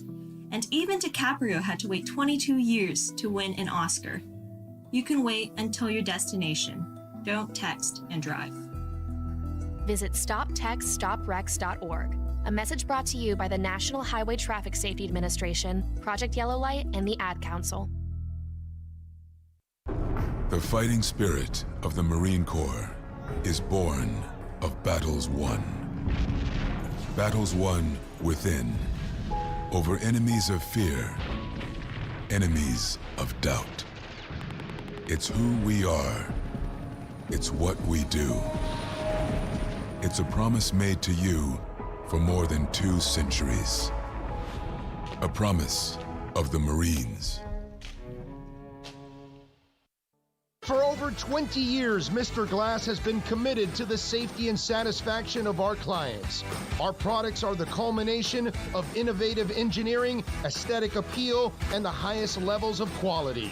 Through our legacy, Mr. Glass strives to impart the true meaning of quality, service, and sustainability to new generations. Reputation, experience, and trust is why clients choose Mr. Glass. Live the future now. Locate a dealer near you today. Welcome back to 4th and 20 with Toast and Marsh. To reach out to the boys, send a text to 844-416-8123. That's 844-416-8123. Here's Toast and Marsh. Second segment, 4th and 20 podcast, streaming live on OnSideRadio.com. I am Toast. No Marsh today. Sean. You see that replay that just happened? The ESPN is on, and they were showing, I guess, like the bad plays of the week. We just saw an umpire get hit with a baseball in the junk, but before that, a soccer player got hit in the face with a ball, and it was just very, very funny. Yeah, I think this is all playing off of who's the golfer yesterday? Rory McIlroy hit his dad. Yeah, hit his dad. Hit his dad. And not bad. I mean, hit his dad like in the calf. Yeah. His dad walked it off. It was all good. Didn't. But yeah, that's. It's out of everybody on a golf course. That's right. what Yeah. you nail. Well, I guess you're buying dad a beer afterwards. That's the way it works. Before we get into the tiers, check this out, Sean. This is bizarre. They're doing a reboot, kind of the Fresh Prince of Bel-Air. Alfonso Ribeiro, who does the home videos now, who was Carlton on Fresh Prince. He was on a podcast, and apparently he clarified there's a new version of the show. It's not a reboot, but instead a reimagining. We sometimes throw a lot of things into one word, one concept. A reboot would be taking the actual show and characters and bringing it back. This is a totally different show, he explained. It's not even based on the show. It's based on the theme song. It's a completely different thing. It's a drama, not a comedy. I have nothing to do with it, so I really don't know anything more, but I actually appreciate it even more than a reboot. Let's take a concept and turn it into a different show. So I don't know, man, kind of interesting. It is being produced. It is being produced by Will Smith's studio. Okay. Company. So Will Smith is probably not going to be in it, but at least he's involved. He's involved in in it. Exactly. He's involved in it. Okay, I was starting to think that was just somebody trying to make some money off of what they just did. You know what? I mean, when you consider all the reboots that happen nowadays, and I'm just annoyed by them because it seems like Hollywood can't come up with an original thought or concept. Doing a reimagining of something like that, I'm cool with that. At least it's something different. That's what I want out of Hollywood. I want different. I don't want the same crap over and over and over again, just, rehomogenized or whatever the hell it is. Like repackaged. Just stop. All right. What tier options do we have today, Sean? Well, I know you're a big music guy, Mm-hmm. so I was going to go with music, actually, in this one. Just music in general? No, or it's is it a little... ultimate classic rock tier list, okay? Oh, wow. So it's got the groups. And again, I went in depth where there'd be many people, many different phrases. All right. So let's do it. Let's do it. I'm new to this, so bear with me. But all right. In this tier, you have the very best, great, very good, good, lacking in song quantity, okay, and do not like. So how many? That's six tiers? 1, 2, 3, 4, 5, 7 tiers. Seven tiers. Yeah. Damn. Okay. So 1 through 7. All right, man. Yeah. 7 tiers. Then some of these groups, when I was looking at, I'm not sure 100% that they're ultimate classic rock, but I figured you'd be able to let me know either way when we do this. All right. Let's see what we got here. Let's go. I'm gonna just go in order here. All right. 38 Special. Oh God. Well, see, I don't. Oh man. Well, they're not a 1. They're not a 2. I'm putting all right. Oh boy, I'm gonna piss people off with this. I'm not a huge classic rock fan. You're not a well, no. Well, I mean, I know it, but I'd prefer to listen to metal or whatever. But I know classic rock. I know classic rock. 38 Special. I'm putting them at tier 4. So good. All right, AC/DC. AC/DC for me. See, my question is, what is a tier 1 classic rock band? Because for me, it's either AC/DC is either 1 or 2. I'm not sure. Who else would I put above? I'm trying to think in my mind, like who else is on the list so I can hedge my bets as to. I don't want to have too many. I'm putting AC/DC as a 1.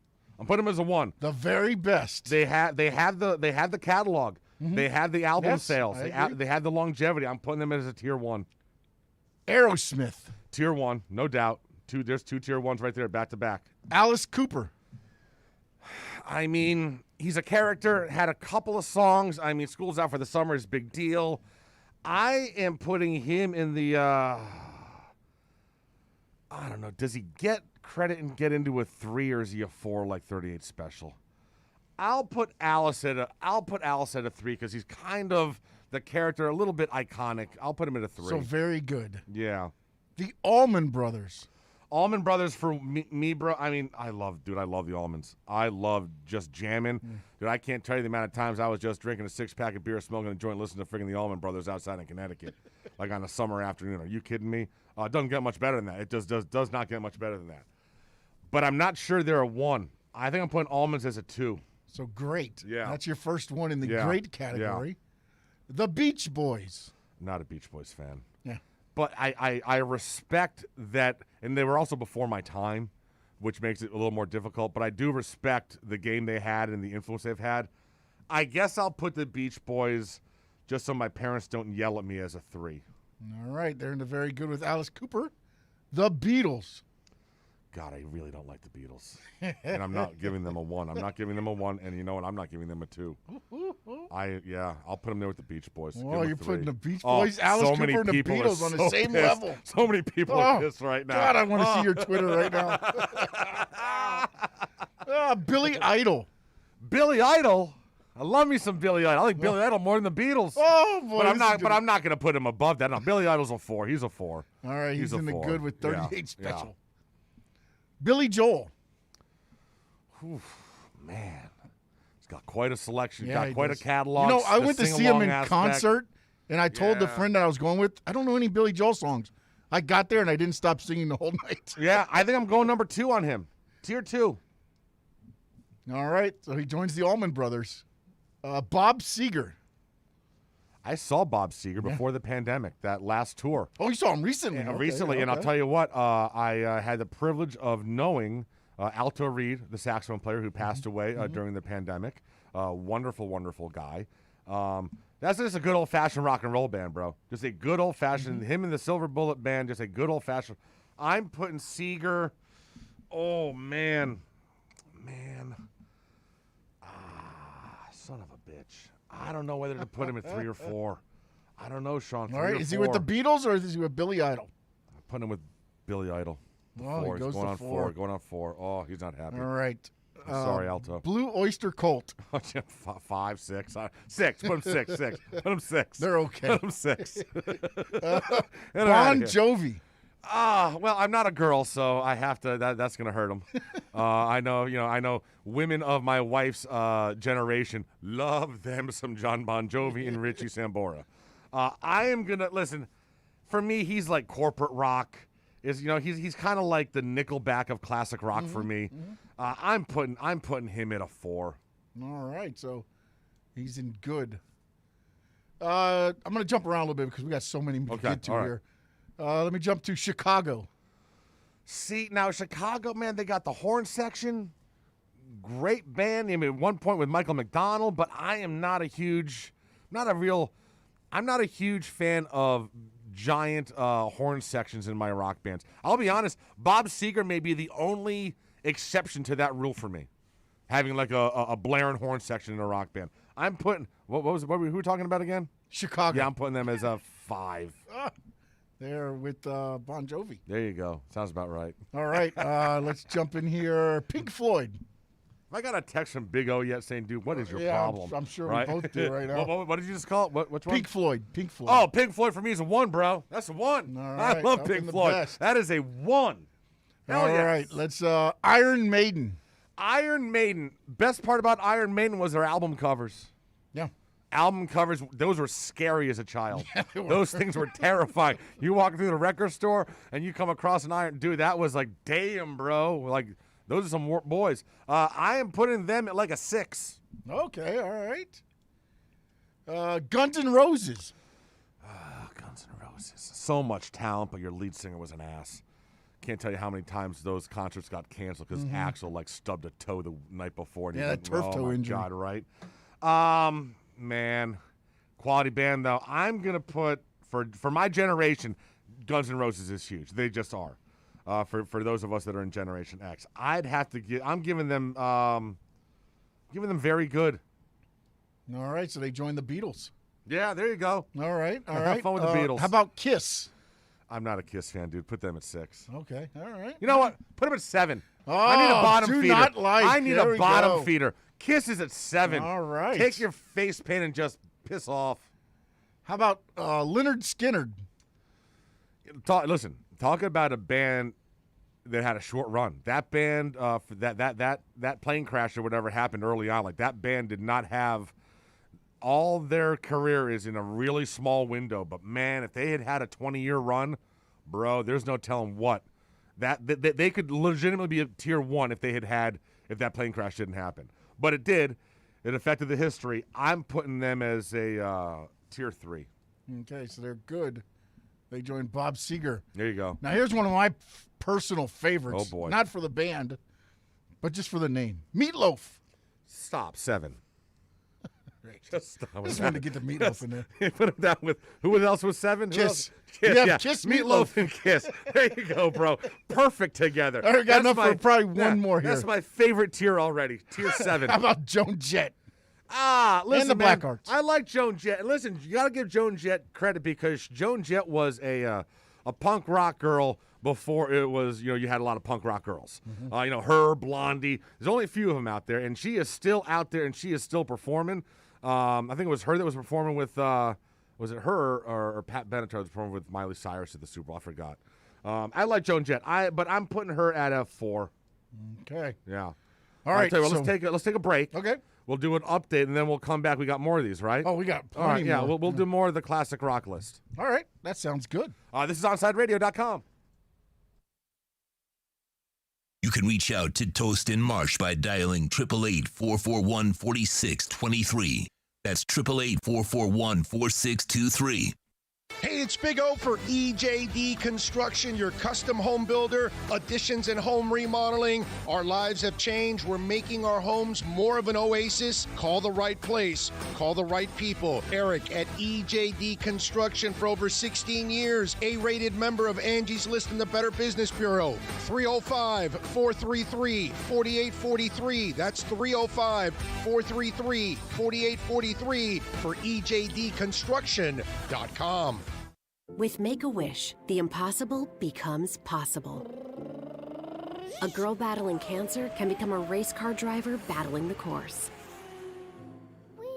The boy showing all the nurses his fire trucks can take the helm of a real one. Wishes can give kids with critical illnesses the strength to keep fighting, get better, and grow up. Where there's a wish, there's a way. Wishes need you. Visit Make-A-Wish at wish.org.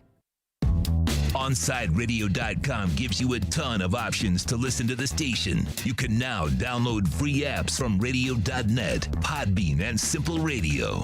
Download any of these free apps and listen to your favorite On-Side host. Visit our website at OnSideRadio.com to find all these links. She's kind of a big deal. Some people like to say it's only because of how she looks. She sticks her tongue out a lot. But there's just something about her that makes people do crazy things, like get tattoos of her face, or wait in line for hours just to say hi.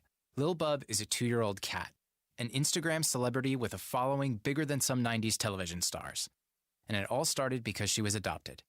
You can't buy a best friend like Lil Bub, but you can adopt one. Help us save them all at bestfriends.org. I'm Ryan Seacrest. First responders are people who stand for a greater purpose.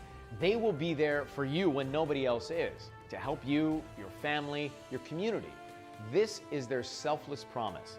This is their sworn duty to protect, to serve, to help. They put themselves in harm's way for us. They come to the rescue at times when we need them most. First responders are making enormous personal sacrifices to keep showing up for us and fighting the good fight. Nearly 70% of all firefighters are volunteers. That means when they get injured or quarantined, they may not have a way to pay their rent or keep their family safe and fed. No matter who you are or where you live, when you call 911 and ask for help, first responders show up. Now, let's show up for the people who show up for us every day and every night. Go to firstrcf.org and make a difference today. Keeping you informed in the world of sports.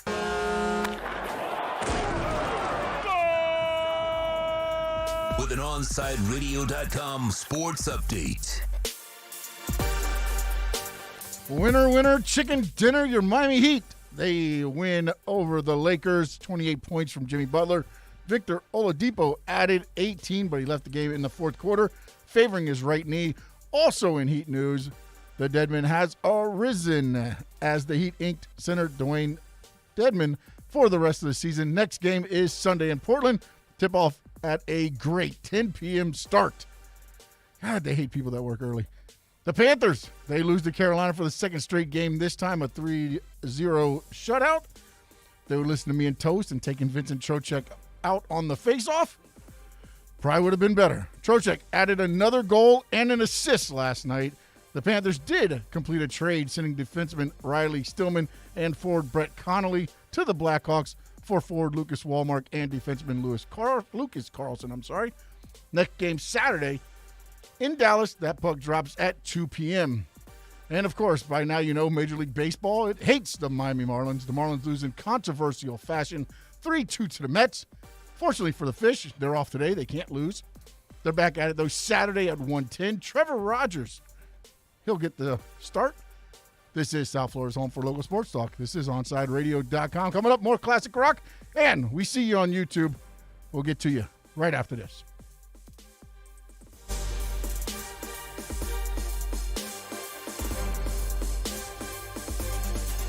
Welcome back to 4th and 20 with Toast and Marsh. To reach out to the boys, send a text to 844-416-8123. That's 844-416-8123. Here's Toast and Marsh.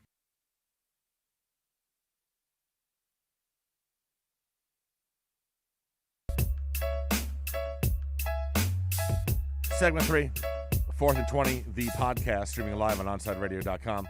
Go ahead and subscribe to the YouTube channel, Onside Radio. We'll get back into the tier here in a second. Before we do, talked about the Panthers during your update there, Sean. So you made the comment about how we were saying you take Vinny Trocheck out. Be very careful, Sean. Be very careful. I did a tweet yesterday after he had scored one and gotten an assist on the other. I just put out a tweet. I said, in the old days of enforcers, Vinny Trocheck would be in the locker room by now. not to be seen on ice again for about 2 to 3 weeks. Just saying. You know, a little tongue-in-cheek, little joke there. Someone took exception to that. Oh, boy. Oh, my God, some kid. I was going to say, was it Trocheck's mom? Some little triggered little millennial Gen Z little, Daniel. Intentionally injuring a player who is owning your team is blanked up, and to even insinuate that it should be done just proves how disgusting of a person you are.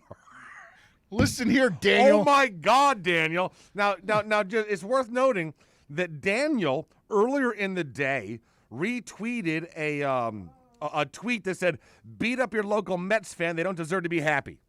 So you know what? You know what, little Daniel? Yeah, you're obviously a horrible human being as well, you little... Say it. Bitch. There you go. Now you feel better, don't you? Yes, you I feel do. better. Thank and by you the very way, much. Daniel, he was ours before he was yours. Exactly. No, Daniel's not a Carolina fan. Oh, Daniel's even just worse then. Daniel's a miserable Floridian, it looks like. Oh. A miserable Floridian. Anyways, all right. So now before we get back into the classic rock tiers, you said that my responses to these have caused some issues on the chat. Yeah, well, not. You've got some people actually talking about the Iron Maiden. Yes, Okay. they had wicked covers. There's some groups that we're going to get to now that they're throwing out. I think they're throwing out their names of some of the groups that they like. So we'll get to them. All right. Willie, we see you out there. Who we got on YouTube? The next one. Yeah. We will go with one of the ones I believe that he just said, and it was Motley Crue. Oh man, dude, Motley Crue. Again, listen, for someone of my generation, Generation X, Motley Crue is huge. They're huge. A great selection of music, longevity, good stories and stuff. I'm putting Crue at a 3. Putting Crue up there at a 3. So Motley Crue has joined Alice Cooper, Beach Boys, Beatles, and Guns N' Roses. Oh, no. Oh, yeah. Oh, wait, I didn't realize I had, yeah. Man, I don't. You know what? Part of me is thinking that Beach Boys and Beatles got to get knocked down to 4. All right, so we're knocking them down? We're knocking them down, bro. All right, we're knocking them down. Yeah, we're knocking them down. All right, so the Beatles and the stand Beach those Boys two bands. are knocked out. So now you have Alice Cooper, Guns N' Roses, and Motley Crue There on you the go. same level. I'll take that. All right, let's go It's with a bit of a gift to Alice Cooper, but I'll take that. Let's go with another one here. Ramones. Dude, punk rock royalty. But, how many hit songs, this and that. I mean, so there's nothing but respect for their game and what they did, but they can't be a top 2 tier band. Just, had a lot of influence. I don't know, but you know what? I'm putting them as a 3. I'm glad I moved the Beatles and them down. Yeah, they're a 3. They're up there with GNR. And the 3 is starting to get a little bit. Yeah, well, listen, man, 3 is a solid level, and that's you got bands that are influential in the level 3.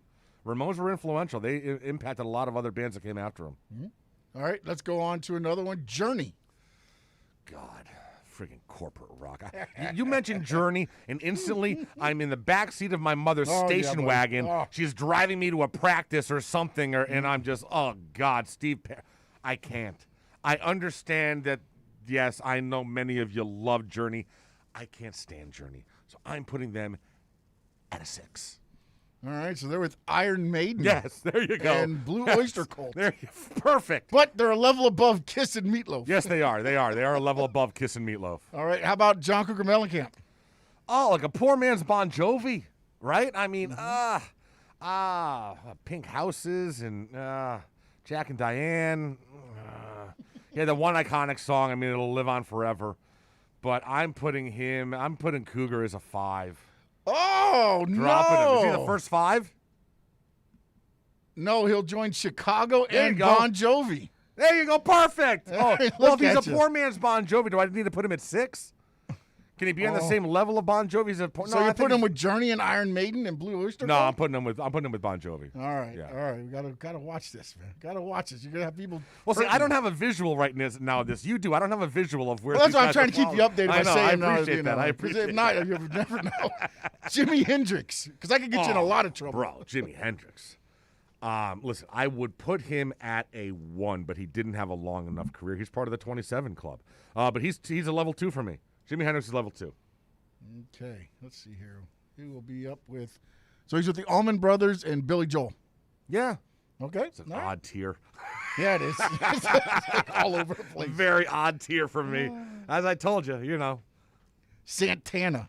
Oh, God. Almost got to put him on that weird-ass tier 2. He fits kind of right in. Iconic guitar player, like, long-ass career. You know, he did the song with the dude from Matchbox 20 that just really how many billions did that pay him? Mm-hmm. But, yeah, so I'll throw him up there. All right. Looks like we got Bruce Springsteen. You know. The boss. Again, dude, these are just not. I respect them, but they just weren't my. Oh, Born in the USA? I know the one song. I know. But he had an amazing collection. But I'm just never a huge Bruce guy. Most of his stuff kind of was before I was really, you know, Born in the USA was the one song. I'll put him as, I guess, a 3. Okay, all right. So he's going to join the Ramones, Motley Crue, Guns N' Roses, and Alice Cooper. Yeah, I like that tier. All right. That's. How about the Doors? Doors again. I love the Doors. But yeah, I'm putting the Doors as a 2. So he joined that crazy. Crazy one, yeah. Which is good because he was crazy. Fits him. Styx. See, Styx is one of those. You see, I am personally a Styx fan, which means I am 70% of the population is against me. So, yeah, listen, I love Dennis Young. I understand that it is an acquired taste, so I'll mark them down a bit on that. But I do like them. I enjoy them. I listen to Styx, so I would put them. I'll put Styx as see, Styx should probably really be like a 5 or a 6. I'm putting them as a 4 of personal taste. All right, so they joined the Beach Boys and the Beatles and all them there. Yeah, but I would listen to them before the Beach Boys and the Beatles. All right, we'll go with what was just passed on Willie on YouTube. REO Speedwagon. No, stop. 6? You just get them out of here. Wow. I don't care. Okay, I don't care. all right. I don't care about them. So they joined the Journey and Iron Man. We got enough There for you one go. more here. All right. Gotta make it a good one. Make it a good one. Led Zeppelin. Oh, one. All right. Is there one above one? No. Because if there there's not is, one Zeppelin above is one. at the top of the mountain. Zeppelin is number 1. They're at the top of everything. Everything else is below Zeppelin. Okay. There's no Well, you answered that one kind of quick, so let me throw one more at you. Okay, all right. Let me throw one more. Fleetwood Mac. Yeah. Again, I'm in the back of my mom's station wagon. Okay. All right. So I know But this there's no disputing the career they've had and the amount of albums. I mean, listen, Rumors, one of the top albums of all time. I'm putting Mac. Wow, this is a tough one. Who do I have on? Who are my tier 2s and 3s? All right, 2s, you got Allman Brothers, Billy Joel, Jimi Hendrix, Santana, and Doors. 3, you have Alice Cooper, Guns N' Roses, Motley Crue, Ramones, and Bruce Springsteen. I think you got to. Oh, yeah, I may have put Bruce a little lower. Bruce might belong on the tier 2 level. I think Mac is a tier. I think they're a tier 2. You know, both Bruce and Mac got to go on tier 2. Bump Bruce up. Okay. All right. Yeah. All right, so we're going to end this here. All right. And now I'm going to give you your final. Oh, God. All right, your tier 1s, which was the very best. Yes. AC/DC. Mm-hmm. Aerosmith. Yeah. Pink Floyd. Yeah. Led Zeppelin. I'm riding that all day long. I will listen to them on my play. I will just have those bands only on my playlist, and I'm good. There you go. And the great, which is tier 2, the Allman Brothers. Billy Joel. Oh, yeah. Jimi Hendrix. Santana. Yeah. Doors. Yeah. Fleetwood Mac. Bruce Springsteen. That's a pretty strong tier 2. That is a pretty good. Pretty good tier 2. I think them bumping Bruce up was a good call. In tier 3, very good. Alice Cooper, Guns N' Roses, Motley Crue, and the Ramones. Yeah. All right. It's a fine tier. Very 80s tier. Tier 4, 38 Special, Billy Idol, Bob Seger, Leonard Skinner, The Beatles, Joan Jett, The Beach Boys, Styx. Yeah, I can see folks having issues with that tier. As you just rattled it off, folks are pissed about Leonard Skinner being too low. I can see just screaming at his mirror right now. Might have driven off the 95. No, I can see that tier causing issues for people. I may have had some bad calls there, but whatever, man. Hey, you know, it's it was your off the top tiers, of my man. head. It's your tiers, It's my buddy. personal tier. It's off the top of my head. You know, so That's yeah, it. okay. Tier 5, Bon Jovi, Chicago, and John Cougar Mellencamp. Yeah, no, again, tier 5. I'm just not listening to you. Yep. Tier 6, Blue Oyster Cult, Iron Maiden, Journey, and REO Speedwagon. Listening to you even less. And then the do not like Kiss, My Meatloaf. Those two bands. There could not be two bands that I just don't like more than those two. Oh, my God. I never understood the kiss thing. I never did. I was a kid. They used to do like TV shows or whatever, or like made-for-TV movies. Scared the crap out of me. Like, why the hell do they look like demons? I was like 9 or like 8. Like, what the hell is that? Did you ever watch the Simmons reality show? No, I didn't. I'm not a Gene Simmons. I'm just not a Kiss fan. Yeah, the weird family, but it's pretty I mean, good. I like his wife. Mm-hmm. What's her name? Oh, she was the B movie star, the really hot one, the blonde. She was in all those movies back in the 80s with like, like Harry Hamlin and just like forgot her name, but she was stunning and still is beautiful. But she was like a Sharon Tweed. Sharon Tweed, in the 80s and early 90s. She was in so many like B movies, like made-for-TV movies and stuff like that, like straight to video, but so good looking. Oh, she was something. All right, we got to take a break. Kaya's coming up next. This is OnsideRadio.com. Onside Radio, the only choice for the South Florida sports fan.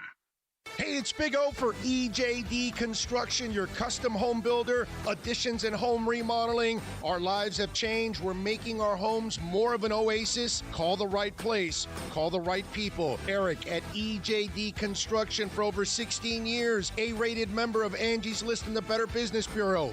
305-433-4843. That's 305-433-4843 for EJDconstruction.com. Ashiro's work is never done. You care for the house, the kids, and our future. We're so grateful for all you do. Now it's time to care for yourself and save a little more for retirement. A free 3-minute online chat can give you the personalized tips you need to boost your retirement savings now. Visit aceyourretirement.org today. A public service announcement brought to you by AARP and the Ad Council. It's toast. When South Floridians need hurricane windows, there's only one crew to call, Brett and Tom at B&T Windows and Doors. They came to the crib last year, installed PGT windows and doors, and now I'm set. No more plywood, no more knuckle-busting wing nuts. PGT windows and doors will keep me and my family safe the next time a named storm comes rolling on through. Call B&T today, 954-233-0126, or bntwindowsanddoors.com. And P.S., do me a favor, tell them you heard about them on OnsideRadio.com. Hey, it's me, your cell phone. We need to talk about something serious. I know you love me, I know you like using me wherever you are, but I feel like this isn't working out when you're driving. I know you may think that it's possible to focus both on me and the road, but I just don't feel the same way. I think we should spend time away from each other when you're driving. It's for the best. Visit StopTextStopWrecks.org. A message brought to you by the National Highway Traffic Safety Administration, Project Yellow Light, and the Ad Council. If you missed Onside Zone with Big O, you missed. Wasn't there another boy band like 98 Degrees or 99 American Degrees? pop and R&B vocal group consisting of 4 vocalists. It is Jeff Timmons, brothers Nick and Drew Lachey, and Justin. Yeah, Nick Lachey, that's right. Nick Lachey. So it was 98 Degrees, right? There you go. How about that? Did you know I was the boy band expert, by the way? Onside Zone with a Big O from 12 noon to 3 p.m. every weekday on OnsideRadio.com. Hey, it's Big O. You know, air quality in your home or business is so important now, folks. That's why you've got to call M&S Air Conditioning. Let them install a high-efficiency polarized air filter in your AC unit that attracts, captures, and destroys biological contaminants to improve your air quality. M&S is always on call from 7:30 a.m. till 9 o'clock p.m. and, of course, emergency Sundays. Call for more info on high-efficiency air filters and their preventative maintenance plans. Visit M&S Air Conditioning at ac-florida.com. A message to help keep you safe. If doctors told us today that we'd made a breakthrough on COVID-19, saving thousands of lives, we would rejoice. Finally, a good news day. We'd feel less afraid that our loved ones would be struck by the invisible enemy. We'd start to feel hope that we could live our lives again. Well, a mask does all that. We can help protect others by covering our noses and mouths, which is how the virus mainly spreads. Masks are a ticket to freedom, to be out in the world, to getting together, back to work, back to doing what we want. If doctors announced we could save lives today, we would grab that breakthrough with both hands. While we wait for a vaccine, grab the breakthrough that's already here. When we're out, it's masks on. Brought to you by the Ad Council. On the battlefield, there's a saying America's military men and women live by. Never leave a fallen warrior behind, ever. Off the battlefield, Wounded Warrior Project operates with the same goal. Wounded Warrior Project was created to help our men and women returning home with the scars of war, whether those scars are physical or mental. Wounded Warrior Project. We never leave a fallen warrior behind, ever. Learn more about what we do at woundedwarriorproject.org. Welcome back to 4th and 20 with Toast and Marsh. To reach out to the boys, send a text to 844-416-8123. That's 844-416-8123. Here's Toast and Marsh. Final segment, 4th and 20, the podcast. We've been live on Onside Radio. Sorry. Had to happen. Man! I'm sorry, it had to happen. It's nature, bro. That was building, too, all day. All of the last 2 hours it's been building. Quickly, hold on. I gotta get to some business here. We do the roundtable every single day here on Onside Radio. We throw out a question. All of us will answer it, and then we'll put that together as a podcast, all of our answers. Today's question, while everyone talks about Kawhi in the offseason, what should the Heat do with Victor Oladipo? Is he an option in your eyes, or is the injury history too scary to commit to? Should have asked this question yesterday. I might have had a different answer. My issue here is, no, we cannot commit to Victor Oladipo because of the injury, and we saw it last night. Listen, he's been talking about the fact that his leg still isn't right from an injury that happened in 2019. It's 2021. I don't know if you can sign him to a deal and then just, have faith that the Heat strength and conditioning folks can get that leg back up to 100% during this coming offseason. And here's the issue. In the NBA, if you sign a guy to a big deal, they're guaranteed, and he gets hurt early in that deal, you're screwed. Your franchise is screwed for the next few years because it's a pain in the ass to get the exemption like they did for Bosch and how to use it, this and that. There's restrictions attached to it. It puts you in a really bad spot. Unfortunately, listen, I hope he can certainly help us here on this run, but I don't know that you can commit to him for like a 3, 4, 5 year deal that's 9 figures in length. That's just that's where I am. I think you got to look at a different option. The injury thing, it's last night was not good to watch. So that is how I feel on the round table. I got Kai in here. Good morning, bro. Good morning. Oh, no microphone. Jesus, Sean. It'll get there. Good there morning. We go. How are you? I'm doing great. Excellent. Good. Doing fantastic. Good. Donning the pink today, in honor of the Drive I Pink know, Stadium. the Drive Pink Stadium, and you got pink Dunkin' Donuts. You got a pink shirt. Oh, you got a little, oh, okay. Morty from Rick and Morty. Yeah. You like that show? Yeah, I love it, actually. Nice. You're not so a what fan, do you got or are you a fan? I haven't watched a lot of it. Okay. So, yeah, I probably, missed my generation a little bit. I was more, South Park and, South Park's Family great, Guy and stuff like that. Simpsons, South Park school. Definitely at the top of Oh, that. South Park is phenomenal. Yeah. We used to do viewing parties with my friends when it first came out.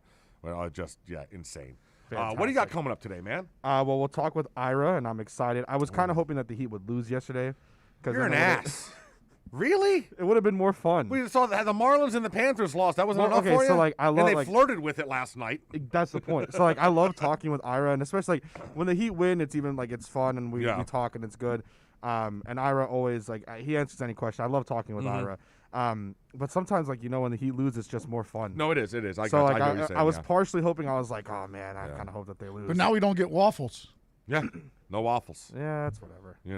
But then, the Marlins, they suck, which is, who cares about that? And then, Panthers, that, whatever. It's Drive Pink Stadium today. And then other stuff doesn't matter that much. And then, And listen, we got Canes scrimmage is happening tomorrow. You'll be able to watch on ACC Network. So I will cover that in depth Monday. See how the young quarterbacks did, the wide receivers, the defensive ends, all that stuff. So that's something to watch this weekend. But, there's nothing on tonight. We got nothing. Yeah. So it'll be okay. Play some fine. games. Call of Duty, baby. Is that Valorant. Call of Duty? Oh, are you Valorant? Yeah. So should I get Valorant? It's fun. You have a PC? No, well, I do, but I play on a PlayStation. Oh, well, if you have a PC, you should get Valorant. It's fun. It's like CS:GO. All right. See, I think I'm going to be switching everything to the PC because I need the FOV.